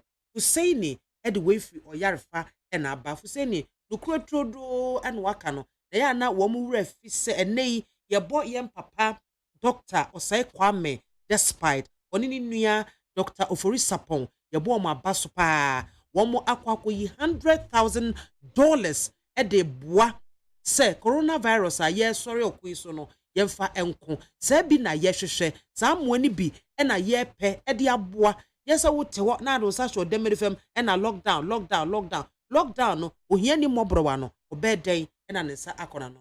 Good afternoon. Also those who are calling for lockdown, as easy as ABC should think that most of us don't have pipe-borne water in our homes, no food to cater for the unknown period, and we will not mind the government to lock down the country if only we, the vulnerable, are supported to survive for the period. Other than that, we at the SMP come and what do we buy? Committee 16, the free buy SMP, or the Committee 16 and a buy. Or say abele no one or the free buy, and also there is no need for lockdown at this moment. So why the NDC members are calling for it? Ghana is still in good stage and still managing well. We I believe what they are back. Also very soon coronavirus will be a thing of the past. Yo, yeah, that's I believe. Amefa and no AC no answer. Yeah, ko ahoma so na ye ne Fredrickson Sapon yene no atwetwe enkomo Federation awie me menti dwumadi su ni ewo Neat FM so ye mo ha o yo bibia bokode opening young ma his excellent kwemu hello Frederickson. Yes sir. Me ba cho gina ye ma ya wa na wo line na mu nya kra. Hello. Okay, me ba yeah. Hello. Hello ma cho ka. Aha, ye. Si ade ye. Aha. Okay. Se ya corona yi ba ye dia se yi galamse ho ntokwa ne ade no atekọ fom pa na de na ba se mo sa kopagya bai. Okay. Hello. Hello Frederickson. But me too. Na make us say Patriotic Youth Alliance for na say corona yi ni tinti no galamse hu nkomotwetwe no ase aba fom kra enti ye de na akoba se yasa akokopagya mu yi me ya ba me dashi awie ma nchia wo tiefo ajibre eti o sante ni pefem ye fidia du achi papa and titri ni ementum eti ti den chia mo so mo nya bre me ya ba le titi ni titia ayese enipe binum aye omadwene se adwumaso a his excellency gentleman of the land Nana Dan Kwaku Faro adiama yewa professor Frempong Kwabena Boatin adiama na oye adwuma na oye ni no amanfo bi efi se waka omanu aduane ahye eninti yentwitwa ne nantini yemfa nsem nto no so ema yempamo no ne kwan meda ho for instance the ama eni abra issue statement wi ebra papa ye paw no se omra meye interministerial illegal mining with chairman no openi enye hwe kwa no se otiefo beka na se wanimu papa in the secretary paw no which is a very good member of the party oye mistake osake no central regional affairs vice chair ebi toja say yes committee bi amese wa ira ko din woni ade ordinary CID investigation eguso some of the penifobia no mo shekwa yem adwuma nyina no wa stop your mercy excavators ni nyina when nyina tina so a me mfa ho nkwa akiri so akaya I think January February ni mo informer the newspaper informer they on the front page Professor Frempong Boatin government fact Professor Frempong Boatin which is never true 25th my joy no me Ghana we nyina so the same things abeda ho say ya pamono wa bra enye no kre enti ye de ye tintini etieti aye ka ayese papa ye pa ono no mini aba enye hwe kwa hwe ni papa bo wo mu ko training wo takwa school mines and energy and they reduce unemployment our district and municipalities ama sisi mranti anaka se bi omunye adwuma bi aya na se bi yeso beti se robin case wa yeso we se neni nyina no gradually no e decrease eba forma omanya community man ni bi aya mranti anya adwuma mo se ko ma no wenum na ye mpanimfo bi ananka ye omo personal interest nke ye mfa nke ye omo kwa na efizi omo skenti na nkomo ye ni eja omo no mu se ye nsuo no mo se yakwaye ene enioma enuna Dr. Professor Boatin say ompene prof say eno de no matter what say una also ye party ni una also ye fine una also wo sika on so nche mbra no so far as we ni de ompene enti nipa bi no mo hye kuntura se wa pe say ye ni papa ni fio eno na ye Patriotic Youth Alliance ye tire hwe ye ene ye nya abotre fa cars call rounds e call baby na illegal mining e koso papa ya da romo tinya stop yo mo baby ho obedru na excavator e kata so baby ho obedru na chese ene nanti dio papa ye nyina chi ene nurse ye san betena se ene ye san betena se di na otu ba ko ye nwemu bi ade enu ne ma ye hu se sebi papa so pa nwoma so na ka papa de nyina ni mo do ni yim ni mo se e wono ane ho kofobia ben no ne pese omu twitwa ne nantini emenye yini fi wo ne mom na sampani fo na timenye opportunity e de o excavators no mo no ma sa akosa akoye edme bi me no na YNPY Patriotic Youth Alliance yes yen pene enne empene tina e ma ne nya adwuma etini enam so e de sa statement we aba e de send caution to mo share kire yes ade say they should stop ana so be ye release no ya sa bo president abaso so upon the nkofo ka nyina no wanya gidi o papa ni mu sampa adwuma na me se papa ne sam yeah na obetimi aye no wa yin nke so yeah anything I'm particularly release ba no abonte na no pe na won mu a di pesa wo papa yase na adwuma no ya gi free ne nsam no mu ankasa youth patriotic for no mu de mani ehunu wo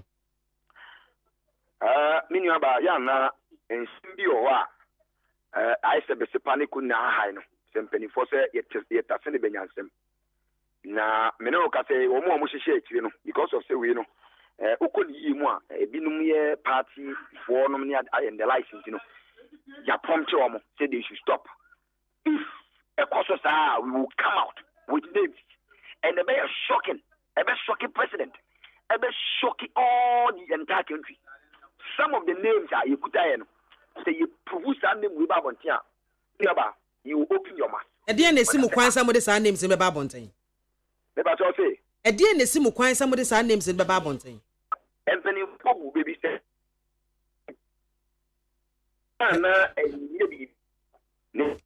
Hello.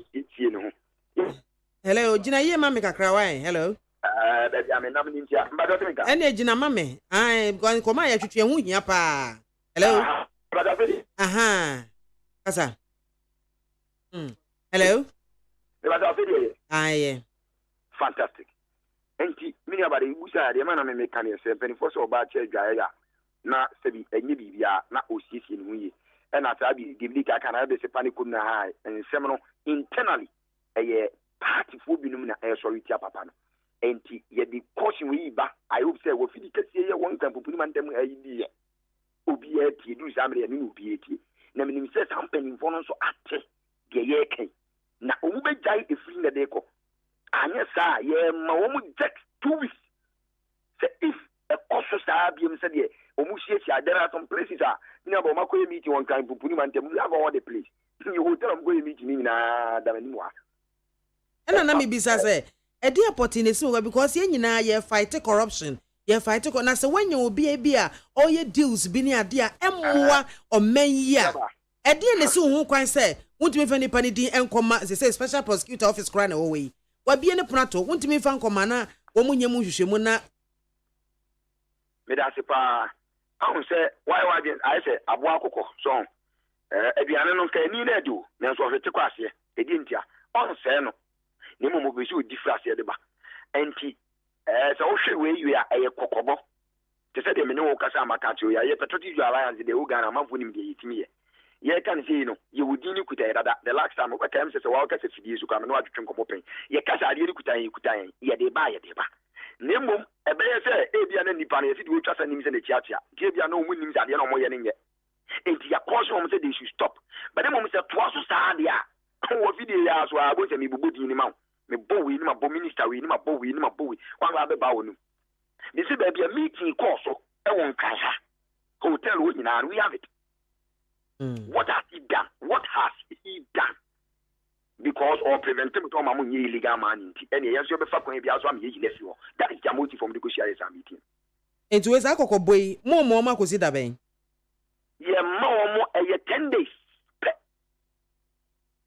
so 10 days no mo fanya den ye sia on a meeting no na ye katre ye kwa na petoti you alliance sia ye ka se 10 no kwa me kwa me as spokesperson me suicide also me dem me ka sen ke mfa mo 3 days na ekwa mo fa asu gu papa na ni ma se president asake no e be da informa e bi ko da Ghana web no me ade no they should go there and retract it because you be papa you be mama and na president amana chuma ade no president in carry enti on what basis and we gina so the trust that the yes our stories in na de babonte so mo gu papa na ni ma se ana o mo ka bibia papa nam so ma papa na ye china chuma fini nsem wana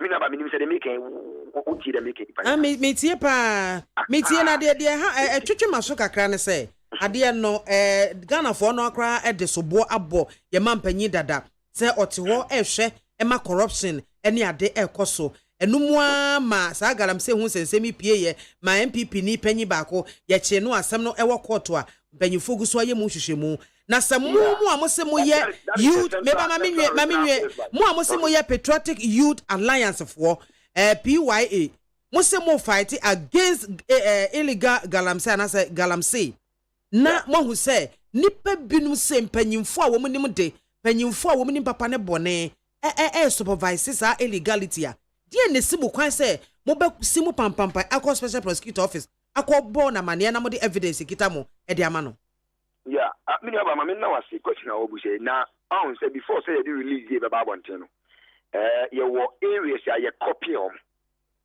And I think say ya copy will be a copy no sa release BBA Emano Enyepi. And we are hoping say you may be we wanted to come out on Monday. And no Monday no with names. Then so sebi yenim penny for and a yejumati yenim penny for shading kobo. And I'm saying with names, we should according to your president. So the young hold on with the names and we should go out with the release. And if say you be challenge them when you come up among family. And the other as in Missy Kruma. Because the dear banana things for any as in Missy. Wonder the Yakan Yankosi Miaba, Yankee Kankosi say, Obise you, Nipano Moyasa, the per se.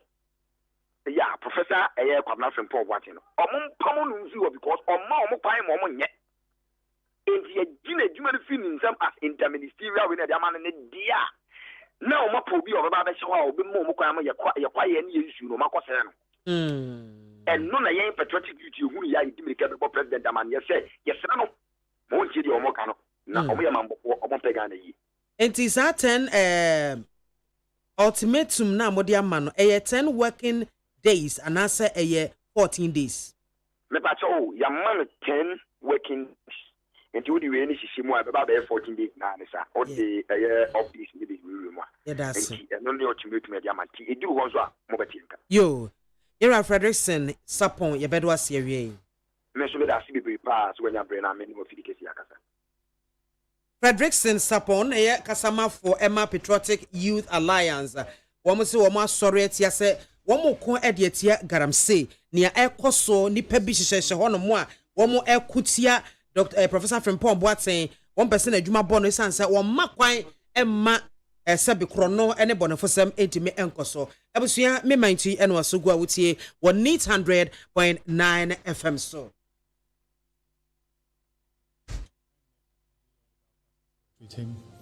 We are now in the greatest medical crisis of our lifetime.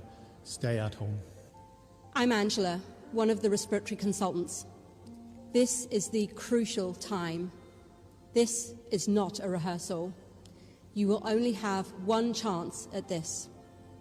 Stay at home. I'm Claire.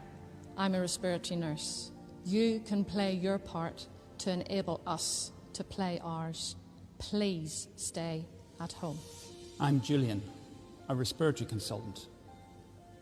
We all have a choice. If you choose to stay at home, you will save lives. Please, stay at home. I'm Susie. I'm a respiratory consultant and I've been a doctor for 35 years.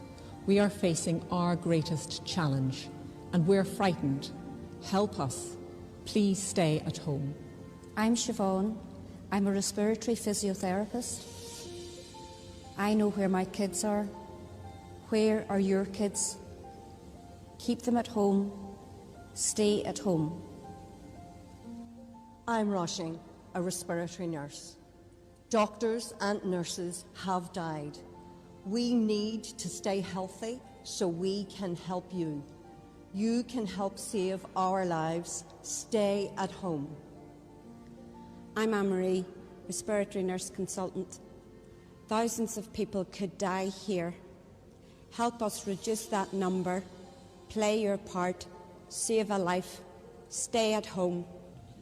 My name is Thelma. I am a respiratory consultant. You've heard my colleagues. This is a crisis. Please stay at home, we beg you.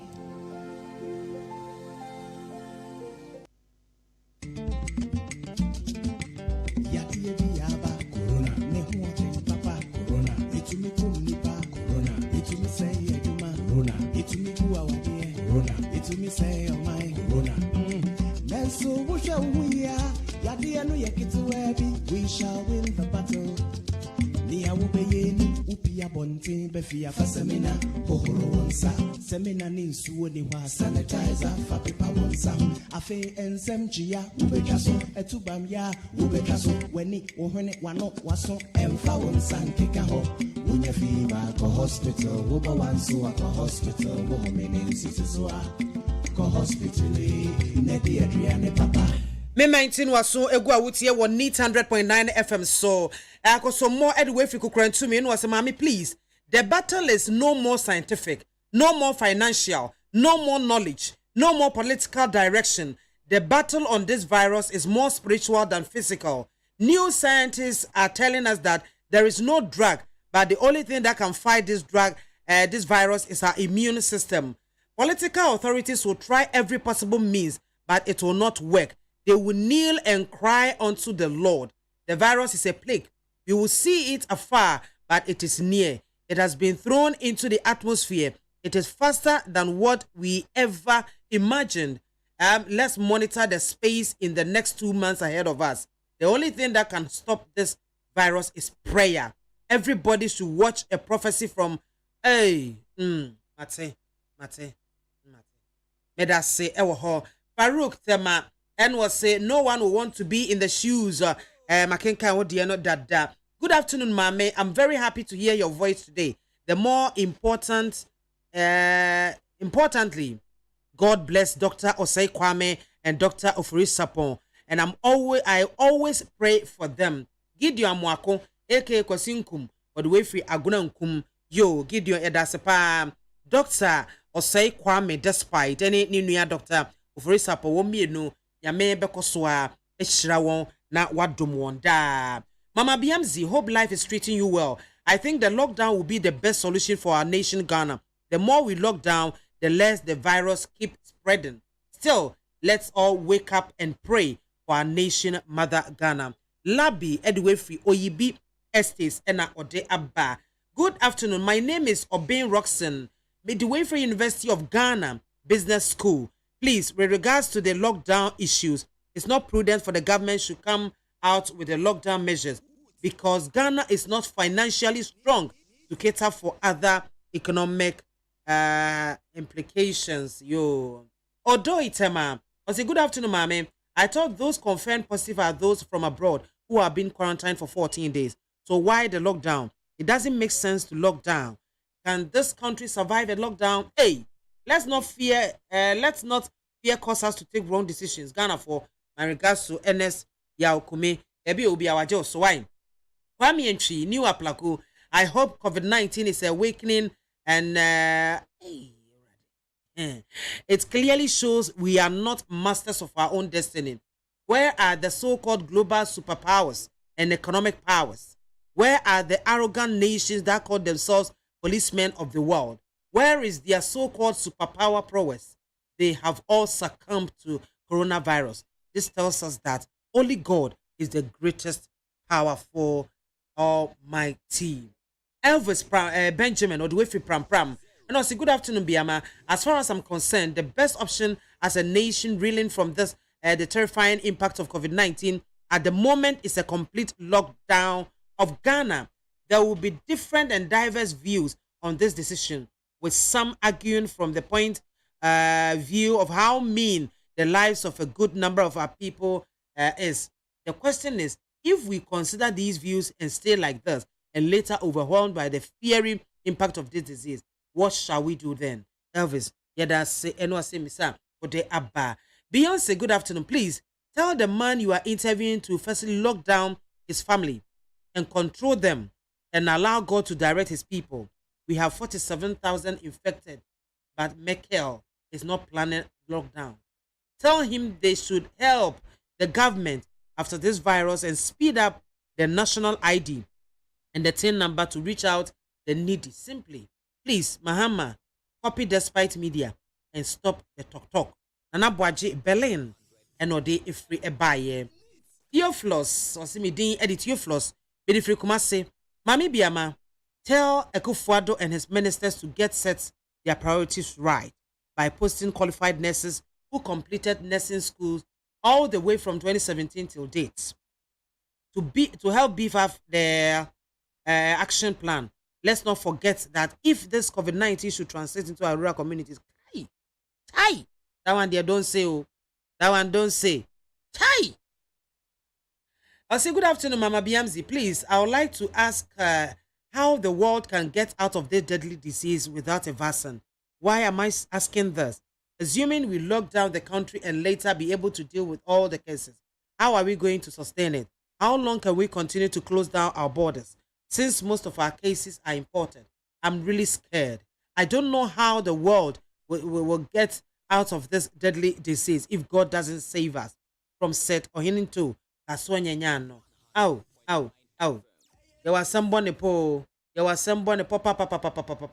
BMZ, Ghana will work again by the grace of God. Amen. I plead with all of us to abide by the directives given by the president. Hashtag say no coronavirus. Greetings to Honorable Carlos Ahinkra of Tema West and Engineer Lai of Crow. Abele the way Efrinunwa and or them a buy. Way a motasmasisa mode abba. With me afre 050-372-1744 050-372-1744. And then come more dap no so yet to change. I court a really say I yama kwine NIA Munkoswa na montoaso registration sites no Munkoswa enye oswa ne koso mi wan so COVID-19 etete hono mo a etwe yen ehu papa ehu yie pa Ghana enipa 136 ena yade no omanya bie emu 4 ena ahwere omonkwa and according to world updates na we no or say 1 ena recover. Should the country be locked down, what will be the implications? What is the progress so far? And the galam say you train a home encomo. Also, I'm of it in a neat 100.9 FM. Fellow countrymen and women, my brothers and sisters, the coronavirus outbreak has been classified by the WHO as a pandemic, and it is because it is spreading rapidly in many countries at the same time. Our beloved country Ghana has not been spared. We must together think globally but act locally and quickly to prevent a rapid spread of the virus among Ghanaians across our country. Let us all be concerned, but let us not panic. Prevention is your best bet against the coronavirus. What can you and I do to prevent the spread of the virus?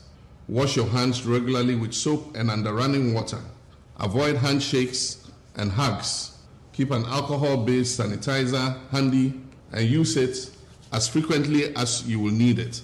Avoid touching your face, nose, mouth, and eyes after you have touched commonly used surfaces like doorknobs, staircase railings, computer keyboards, etc. Routinely clean and disinfect commonly used surfaces. Maintain a safe distance from any person who is coughing and sneezing or anybody who shows symptoms of coughing.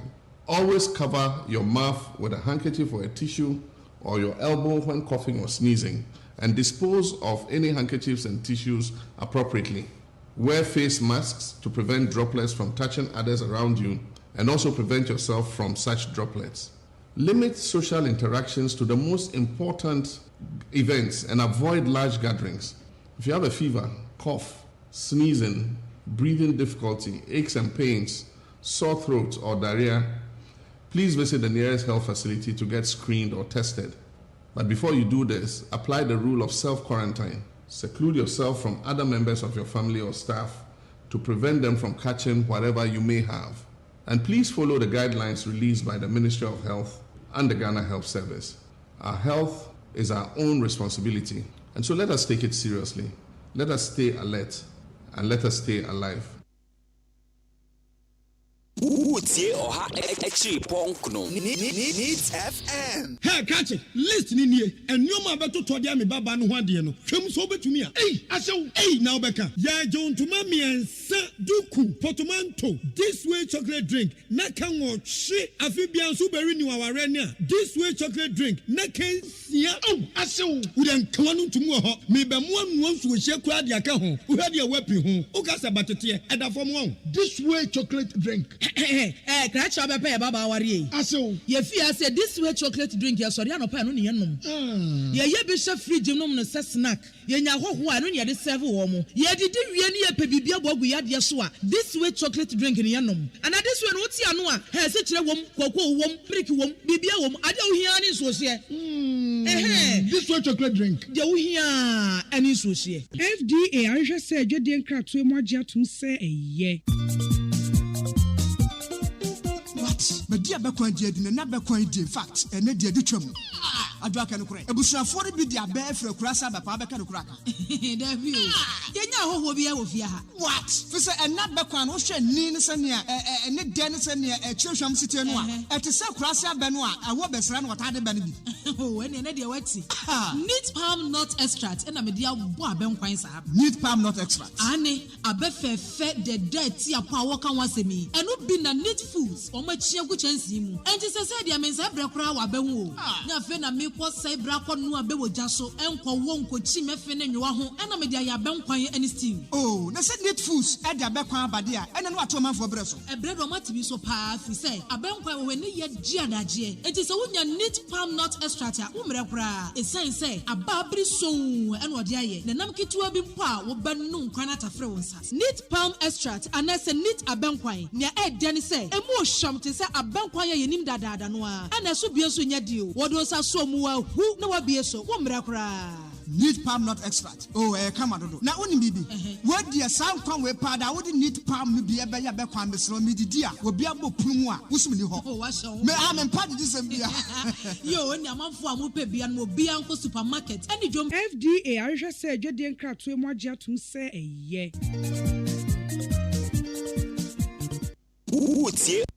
If you get coronavirus, are you likely going to die from it? And if not, why aren't we hearing from people who have lived through coronavirus infection? I'm Dr. Jen Cottle. I'm a family physician doing videos on coronavirus every single day to answer your questions. First of all, guys, let me put your mind at ease. If you get coronavirus, you are not likely to die. Me mighty and waso egu a wutie wo neat 100.9 FM so sabredi yantwetwe so kra no ye ko studio na ye nua bemma Mark Oliver Evo kane no ye twetwefo e de ma NDC ma yoko no wapoya mantamo ye saka no studio ene no etwe enkomo Mark akwaba ye nua na bibia bokode corona is say ya den ayehu no kreni obi na bo ne nwom enye de da forma ye didi agro do no lock ho ana say wo quarantine ho ana wo ye den sisi aye nyina ye stay at home je ehu hia pa te se mo free bi na eja ya boy ho eban na ye de ababa beduru iwe pa na eja ya kwakwa ko shifie kakra efi se sebe yare no se de amanfo ene omo amo wonim de akire mu no o yare no ntimi nante nipa na de nenam enti se nipa jai nante a na nipa jai chenkubo ana je se yare no so etna fa ko enti sa futuo no ye nyina de ye adwuma me gidi se yare na be bras da se isi regent sign ya ko pada roma boko apart no ho den omugu so ye adwuma ye mpanifo e wo ho mo hwe part ne so omugu so amo ye adwuma ye nyina ye bom paye se isane se ye mampani ka se ye nyae nhyiamudie ne ho ne ma ne ade no ma ye nso ye leader ye His Excellency John Dramani Mahama ekasa ye put all political activities on hold said the beya ye do obubema president no na ya hwe nim ese yare ebe brase if say ye hwe amanaman bebre a omakomu a acha bosome miensa bosome nan na yare na akofom enti ye leader no so realize say we are not in normal times enti support BS ye de ma aban penifo president ne ministers na omutimi ma yare na bafom within the shortest possible time no also ye no ntini jai all political activity we kaya ono ankasa mu na onam esrem a oye ne speak out but we ja to ho because untimi nya manyosem obreko a nipa no ho bambo no ye nka ho asem eti sabre de politics bibre na no enkoso ye nyina ye twen se yare no be kofom na fi ye nyina ye hweresim sure NIO will register Mintimi register. Mintimi register. Oh, say almost chassis no. Sabrena na yare no so eti atisi. Na omampani bekan ese yenyai nhyiamudie no. Na okan se ansore ne omo wo yeyo omo wo wedding ene outdoor ne ho ne ma ne ade private parties ne ade nyina no. Obia ntwensen sayansa. Nempo no pose obi biewu na se mo pese mo ye private burial mana mo nye nipa be se adwenunum eye 25 abroswa adwenunum ana se 25 sa asem na omampani ko kae na no kafa aye yo ho no eno na me se obi bia fa se omampani se obetima hyiam se moye 25 nko me crystal clear pa he specified it ese ye not more than 25 no more than 25 ye but you will club are not more than 25 exactly near any other gathering sa pepe and I say go back say sorry so mo ko 25 e bi ba no pa 7 25 nanka 8 o'clock 25 nanka sa but oka say yentwa public gathering social gathering bia but ayeyo and say o de hye no mo pese mo sie no mo de hye na because na mo ye no kokwam na no ese mo bro 25 sa no be kan no but yenyina ya fa say omampani say mo ye 25 nko ade mo betimi ahia na amanfo ede eye nema enhyiamudie no na ebetime de yare no atre sa na omo nimdie akere etu ye hyase na omo ye registration no Thursday na sa time na mo kwaw if say me maame wo kwaw aduamoa eti aya na me kokosra mawofo me maame ne me papa nyina eti na Thursday na me wo kwaw na omo hyase kwaw ba bia mete no me fie nim pe eye Methodist asore dan sa Methodist asore dan num na omaba be bo apreso nipa more than 200 na baba be hia wo mu a omo so omo baba be tworo mudi eti bibisa me ho se na asore kro ye na yese mayen koyi sa asore kro ye na haban krabata na yeso abua nipa no be se 100 200 egumu a omo so omo tworo mudi no kro ne me yam hye me eti eja busuafo bi kra mini mo krompo no me efrefrom ka twom se omo firi ho sa enko efisa no kra wo me se NIA omo your registration no all the 15 regions aka Eastern region na say so enu se bogus abatown oba promantem so a ye ne Greater Accra ye bohye ye ne Volta region ye bohye ye ne Central region ye bohye ye ne Brown Half region ye ne Ashanti region e bohye enti bogus abatown na omo anya kwanya ntwo mudi ni nyina no obia eden e ba promantem abetwo mudi enti unim nia ba ko pa ewo mu a oba be fra obeti okita yare ni bia obetimi dia ba because abre no so na omampani lock down borders no enka say obi bia wotu kwan ba bia no yenye mandatory quarantine no satan na voluntary quarantine ko fie na ko quarantine ho eno obi eni ho otimi monitor etina ayehu ese nipa tiesi etimamufo no mu a wanhwe yi a yare no betimi atu atise etino man register me bedu kofodua nso be call kofodua ba bia ebe me a omo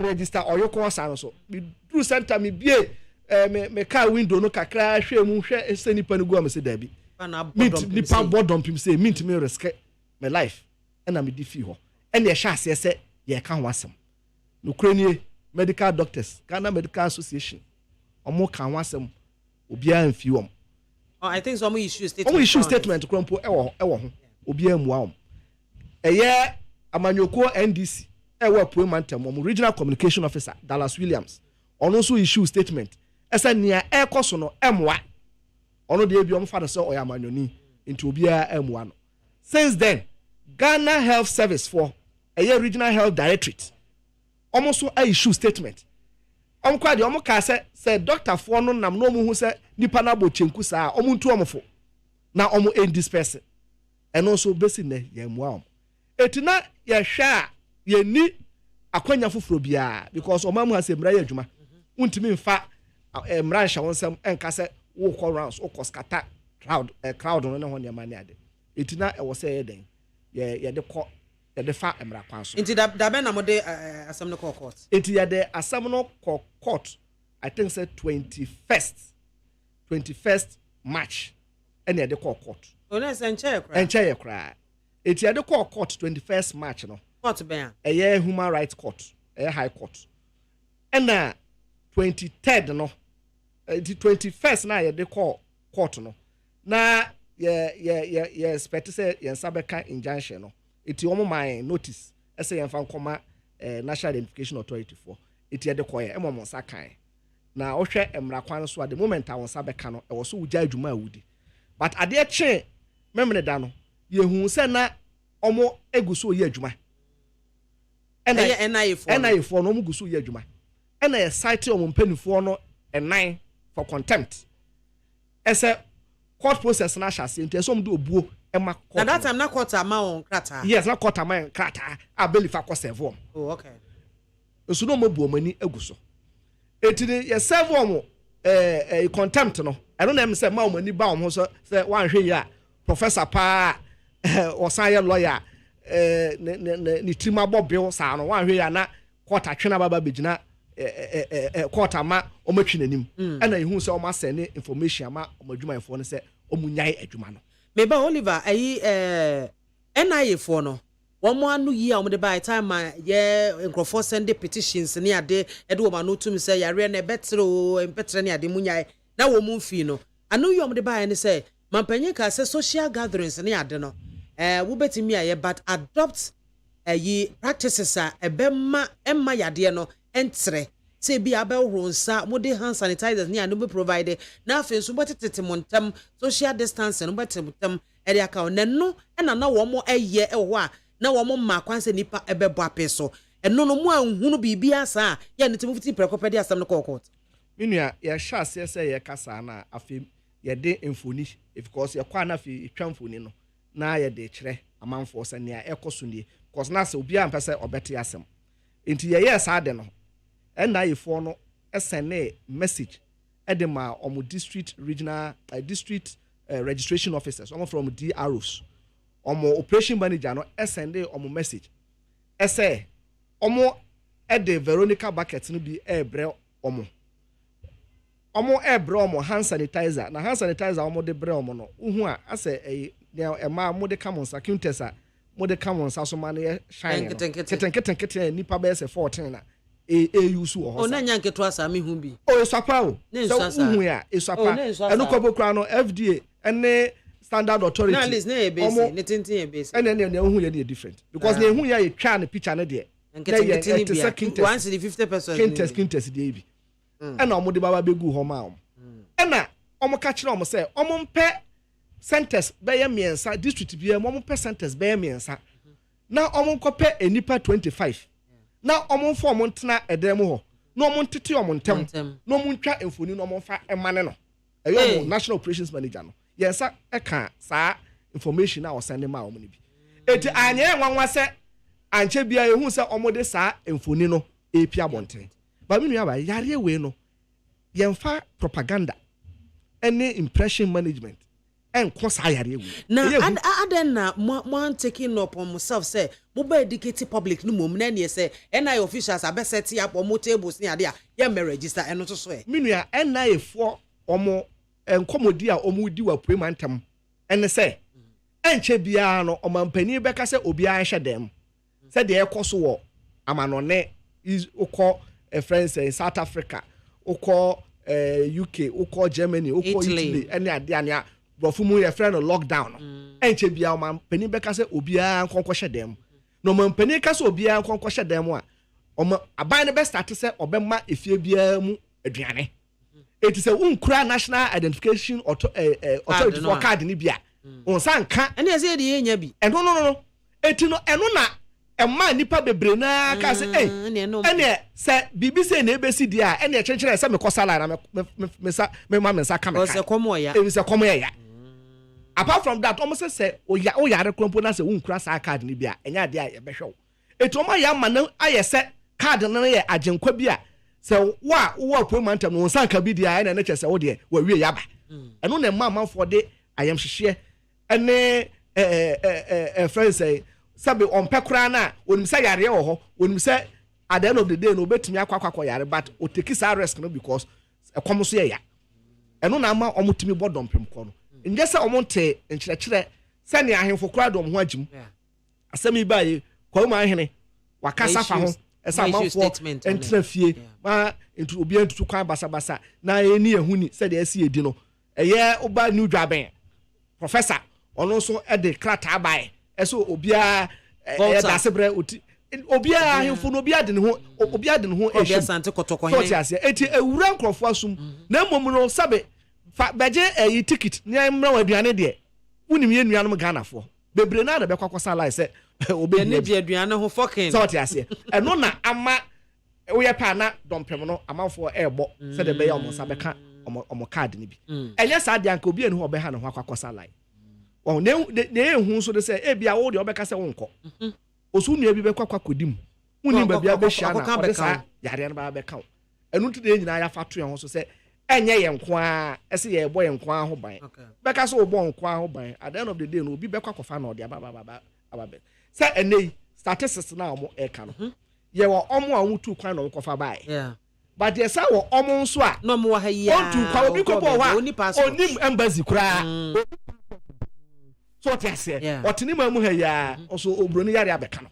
e ye obi na tu kwan ko ye na obaye na ode aba ha besa na etine o se nyina ya hwe yie eno na ama ye nyina ye ni abre a ye boa se sa ya boa ye ho ano ene ho ne ma ne ade na enkoso o appointment jo abusua me maintain wasugu a wutie no ye nua Oliver Mark Oliver Kevo ono kane no etwetwefo edema NDC amayuko no appointment mo ono na wie yensaka no ye no etwetwe enkomo na Oliver ma memra eyi mo court no da be ne free case no court no ye injunction no na e was say hu say 23rd March no so nipa bi nso free appointment okay one Prince Henry Tabi oni nipa be say 29 okay omo so e de call high court foforo ese omo so e pay injunction omo de court no gina na namu e grante omo injunction no nti omo injunction no wo ho omo injunction no wo ho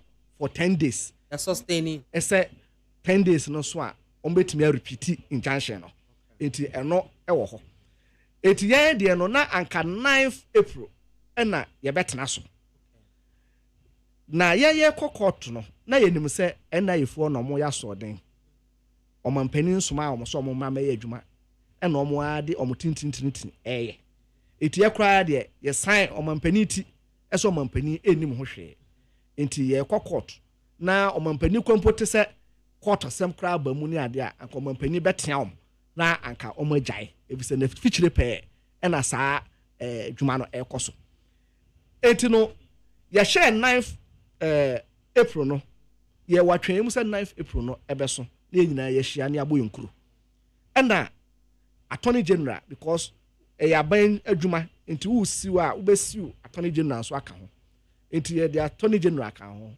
ena ehu se attorney general a responded na the response no na ye mienu or responded to substantive case na ye de aba no say your right to life your right to good health your son or right say you be register but esan say ye bodom pim ene ade ni nti no ye suro say ye be kwakwa register na ayare enti no on be deny our right say ye be register amiaka say ye Ghana for afi so say ye take risk no ostati say on be deny ye ne ye kasa okay it is a take risk no so na kwakwa register wan hwe na your right to health and life no so na you lose it on this grounds no ene ekoye ene state o mampanin sem o kaye ne ade nyina ene o makasa fa ho nyina as supporting evidence e ka ho enum na attorney general no eye deputy attorney general eye adame owura adame ye bo adame enso e respond ye say ye ntimi enkyere kwan e be fa so a ye right no ye be lose sa ye right no eti court no embungu na se court no amoma ntoa so a enipa dodo na omo etwuro mudin a ese omo de sa di ntwuro no ekoye electoral commission register no sa enipa dodo omo nya kwanya ento aba eti owura adame e response a ode e baaye no e na osan sre court no se 9th April na ye pese ye twen ekoduru asa na yakasem no o sre se yenka asem no animanim he ya obroni frɛ no abridgment into or file motion for abridgment na date no yen pia fambre anim na intentam na no yenka asem no na asem no emfiri ho enti o serve yen abridgment but emramu no o serve sa abridgment na e say ye 3 days ansa na ya kasem no but sa 3 days no enduru in fact ya court no judge no kura gitumu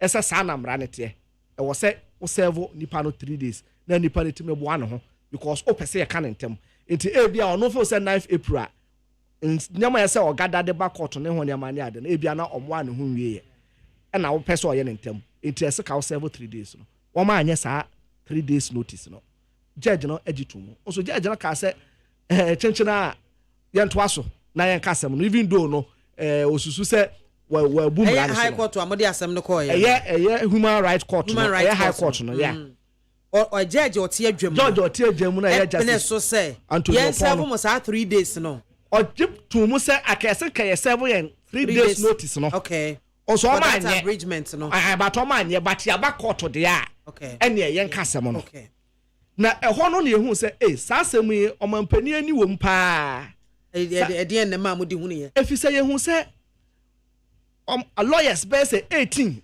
etie kwa de nenum so mo friends of the court so ti ase yenum say friends of the court afa we sorry anu aboni din ofri Akufo-Addo and Prempeh Chambers we sorry Akufo-Addo and Prempeh Chambers Akufo-Addo say na de na ekosi omo ba be dem so ye na ye ba be represent National Identification Authority e wasem na hu say do me ye na ye for lawyer for makoform no mo nya lawyer for bia so mampani ni Chambers ye Akufo-Addo and Prempeh Chambers then every chamber is chamber mampani no obi ho hwe ma ne solicitors ne private firm for MAAME this asem so what I say because on your mampani eti ye hu say no and na da bi yabam already no asem no kra no na anka ya schedule say ye beka no human right court 1 eti anopa no eye nra nopa ye de ehọ ne court na ye ne lawyer ye twen ya ohwa na obi beti ho kire say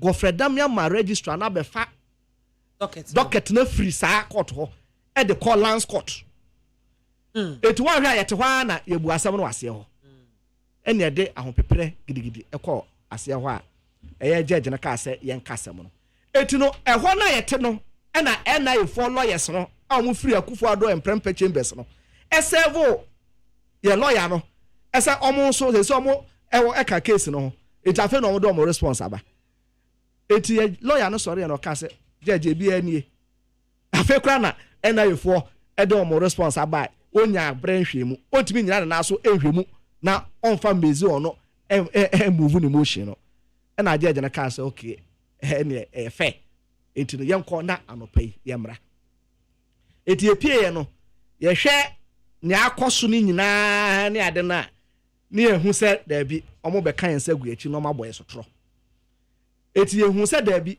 ne aye kwakope wo court ho any injunction already no high court foforo ama sa injunction e dada eti sabe ope because medua no manya ntwa wanya ntwa say opoto so ka ho eti na at the end of the day no you catch a lawyer for say yen de you need other interest bia say NIF for no eti mo na mo catch a court say they should discontinue the case eti catch a lawyer na say on discontinue case no okay on withdraw case no okay eti no anopai your lawyer no file a motion for discontinuation of the case in fact me akasa me mo so me nu o ka me ho Emmanuel Akumato kra no ye issue statement esa ye interested in the case bio ye associate your home with injunction na ye nua Prince Henry Tabi any nipa 29 no secure dada no okay because the same high court ye mpesa high court ba ko no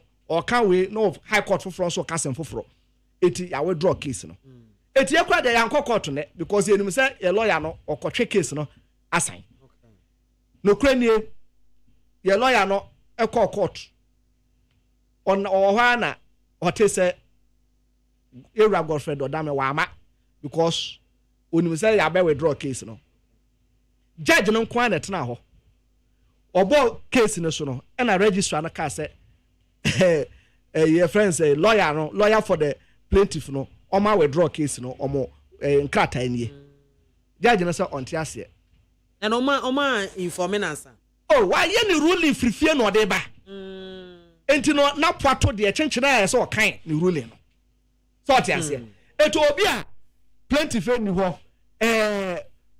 friends respondent no so a lawyer eni ho obi eni ho ya titifie ya tie say judge no say wa ma ruling say NC NIF for enkonkoto wa madwuma so eti ye mom de eye enwanwa bebre but at the end of the day no ye de ye nim say injunction da so dada because high court to be insane high court to be ana papa no de no eya Justice Antonio Pono enye appeals court ni akasa ne de no overrule initial high court injunction na odi ama no eti for us de ye no say NI for mu ni tumi bia say omo beba appointment them say the injunction is on them. Yes, injunction Prince Tabi and 29 others no secure ye no injunction no edom so. Wow. Ebusuan be 19 waso egu awutie no ha ye neat 100.9 FM so braso say baby ye phone lines na yaje ya frefo mo so madwenche kakra na ye ba Oliver ene ye awie kra 0302 243 540 0302 243 540 and 0302 257 902. Hello. Hello, Mami Biama. Good afternoon. Good afternoon. Pacho dini baby afrefi. Yo, wajana yitio. Yo, ya mamumu ene ejuma pa odi magana mai. Na sebi ni a eko so before the mami fanchi ama ilikwe makrugu na Alex Kofi Sapon. Mr. Mami Biama, I miss Mr. Ni eko so Ghana hano. Mi de ma bopusa. Ena sebi sempenyifu wo ho na saa niam we be koso a na ye engage sempenyifu wo ho na sebi because of politics na saa niam we be koso a mikaka biom ye engage because sebi e bi nimnia obenya won hwe sika yen papa despite come $100,000 yen bisa say yen penyifu politicians amu wa ban mu sika ben no mu yeye ni omu dwin say ye kan say Ghana card. Because we are going to use the Ghana card for voter ID card. Voter ID card but yen yenti memofona mi mobro mi yo yeni no yen yefu ye kokomoti hu no mo dwin se obecho mo kokomotu di be mo se na we wu a enu e na mo pe we na ye hwehwe abrochifo a na se bi yare na tin kese a ye ku omo mo enu se na omo ye no omo dwin Ghana card mu omo wa ha na mo se directive abase ye jai bi piare get we ye jai Ghana card ye twin sen ya twin se mom dia court o info na ye court enya Ghana ban na wo ho enya na ne kufu ado ban na wo Ghana ye problem ni nyame ye juma. Hello. Yada say e wo ho. Hello. 0302 243 540. Hello. Hello. Good afternoon. Good afternoon. Oba mpacho onhote say. Erade adom mpacho dini baby afrefi. Yo, me pacho mi dindi Mr. Nokre Asa. Yeti o Nokre Asa. Menchia me boss ba ko pe Oliver Kevo mechia o nyame hira o ne waduma pa wutu. Ana na koyo wo hwe emodin ba wo ball kasoa efa yare hu a eniema o provide ede ma ne mpeso asofo wo kasoa ha. Na koyo wo deserve say ampa o pese odi kasoa fo anim. Ana Kofi Sapon ono so saa GPR2 for dava fo no. Or boy papa if I are who I never provide no when you Misha Kofi Sapon incoming GPR to Chama. Obapa, I would hope na art film. Le do baby so and Yamma na miano say and yet first one in and yet second one. See and yet emrenimni noti a kunyum as a president of Ghana, Demra and Yajuma and Yamwa. Because on my opinion and that's what. It's me go to them. I go some me judge no one you or you refer pum the wig to talk from and yamia and come no can see to it. And no a den you must be found a cafa. And Tanyama send ne and no can send the region. What you want to a sending a prayer to a say yen baby a Fibiara no one you be. On my penny to what young one region, after about 20 young register nipa, war no casani region. Now, me is the region, one of me see, one of me and see, me, my men, me papa in the one woman. Mesra, we is the region 42, a chimbanso, a chimquabe, a chimtachima for this year. Mamma, famon, and what to a sermon. On my penny and no for the one name, on one to me, I will be as a president, and then what you know. Na moko register wie na moko nya yare bi na mo hwere mo kwa na dem fa so na manya free so me da say mo twensan me da say obi to hello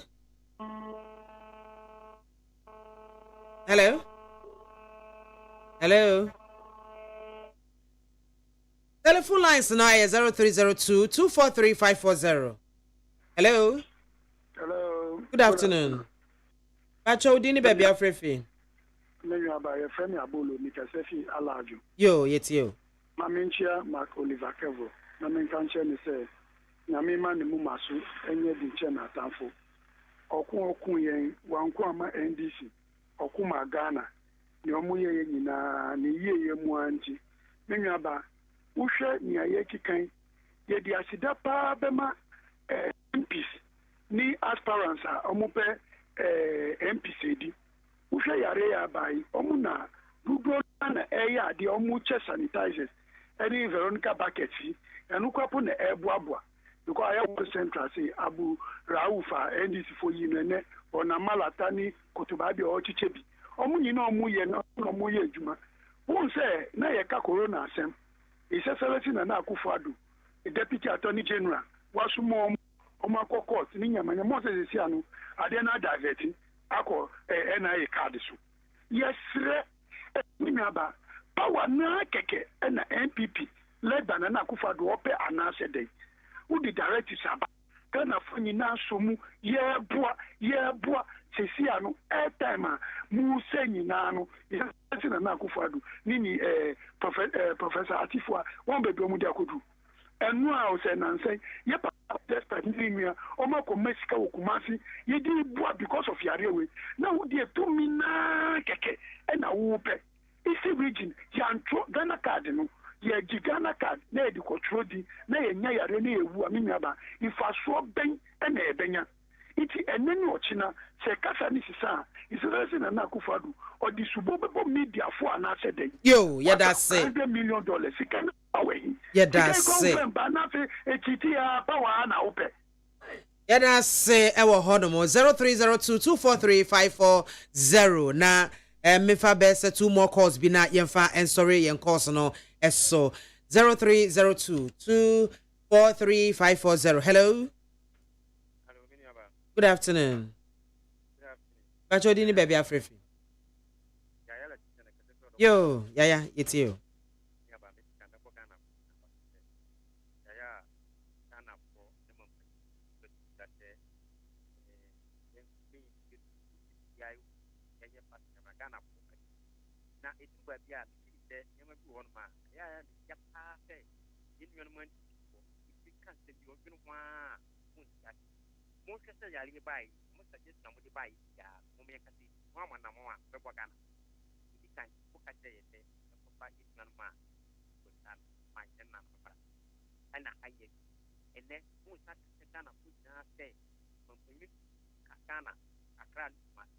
na me tiri se mu media ko ma tete ne ma no pe ma so no bi tete se ye si ye kuma omo so mo ma omo mo se mo to pampa house mo se mo nan ya boke o pe no be pa onu pa bon we dem one kata ma na man then yes na sa di we pa na mu ni so je to be mama Ghana ya to ye na se na mo ka e ye me ya pa ko sa put ni pa dim atema do mu se to me am open say na kono mo te pu just bit my dia tabraka o ma nya de papa yo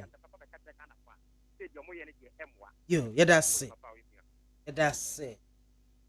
0302243540 friend now so for adwenche ebra na fe yentoa enkomo no so hello good afternoon hello me pacho odro ni gomo de rampo odro me yet you na bibi aboko de adom yo ye de ko na se mame dam yalla ko de wu a aboman di nya yalla odefo mo enti ye besure ye na no ma na wo bomban di de wo ya dam politics no wo ba no ye na man di se wo ye politics mo de fa hu mo da agbaru kake na so nya za ye baba mo kwan mo ya politics na mo ma ban ti do na mo ye dam aden ana mo party ti do na mo ye dam aden na ndi so the politics mame ye na no man wo we brochure ni ye na yesu do won kofo wombra ana wo China do won kofo wombra it is the way at there oni ba kurumpo we nya dam ya libi wo ho ya pa kofo wombra nne se kisi sa ya record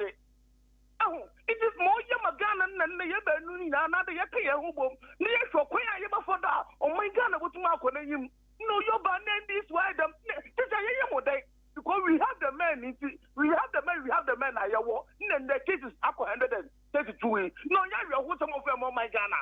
This and this. If you are that, and this on your mother.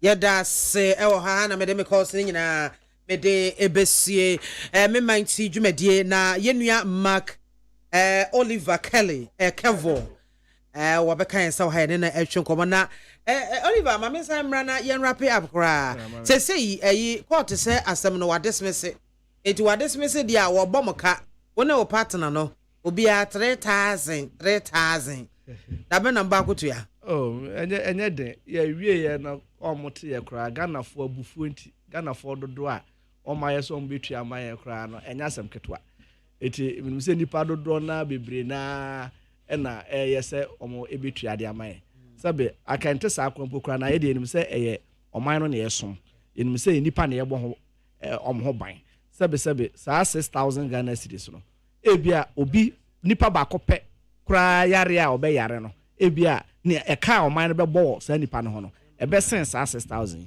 sa wate eso mo a omo quarantine omo no nipa ba ko ba bia obeda no ebi wo ho a day $500 hotel a day quarantine omo no $500 a day o multiply by 14 days that's close to $7,000 now $7,000 they be $6,000 so what I say it already no man bought eka e was ayare we ho see per $100 million na ye de esisa ayare we ano it is sabe e sika but enye sika bia menim say Ghana for na ye bo ho ban okay they say mo be boaboso e de atai de omo de ya grant omo injunction no e de amomo no yeah eno e wo ho there several other options yegusu a ye dwendwen ho a ye betiki yes after here no ma end de wa dem say bia mo kra mo redraw ye na bia wo mo asan rule kra so mo adismiss case no mo de aboso ekotai omo ya grant injunction na mo no echi se na be ya mo be fight e free ho o say ye dika ka se eno de ye de ho abo omo de no eno nti ye kwa withdraw ye de okay if you say injunction na ye pe ene de amom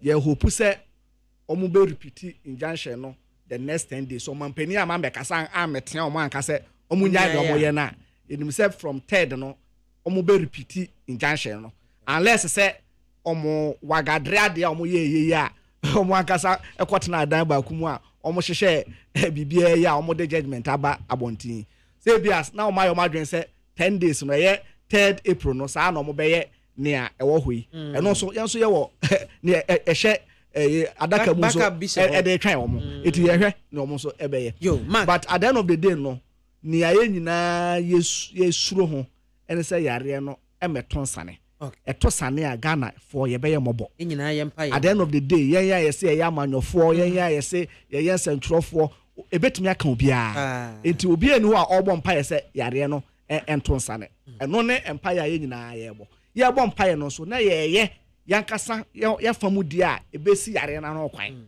ye fasting and praying ukoda we but sa fasting and praying no say be wan fa nyansa anka ho a fasting and praying na be ye kwa enu nti na ye nyina ye tutu ye hofo ye hore yensa ye use sanitizer be bom abaso so ura efie ha se ya hwehwe ya amodi agu kwan mu se de be ya obi obewura ha bia no se yare ni bi wo ho a wontimi fa nwura mu no be gidi se nwumako no obi a eye saa ni nyina no ne se ye de bo ye nyina ye ho ban eti medamase ene akwanya amodi amaye Mark Oliver yenso ya da sepa Mark Oliver Kevo kane no etwetwe for the ma NDC amayoko no wapoye mantamo na otese yene no atwetwe enkomo ni nyina fa wo mo asam wo de ekoto high court onim se National Identification Authority din ya wo mo etwere no kwan bi so no wo mo fa so aboa ma se moa ne bi ewo obi ho a nipa ne de asan krofo bebre na kwa ye ko se ye pese ye bre na se ne ade no nya de ebegina ebe ye kwa enti no wo mo e de asam no kokko ene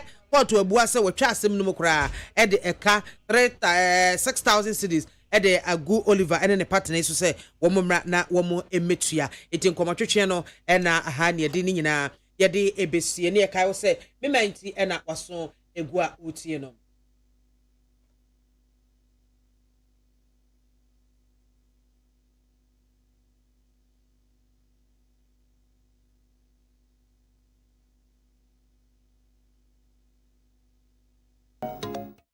abusua tena fie wate ne bo wo ne wo yire ne wo ma ne ukuno eho ban ne no ene beboa aduane edo meka moate se wodi oni mu ameka aduane ede papa entitena se na nya nkwada na sum nyame yie na uwu a wakọ heaven enkoya so den emma coronavirus enko nkochewo na enwu ne nsa nkọ bu nsam gem nka ho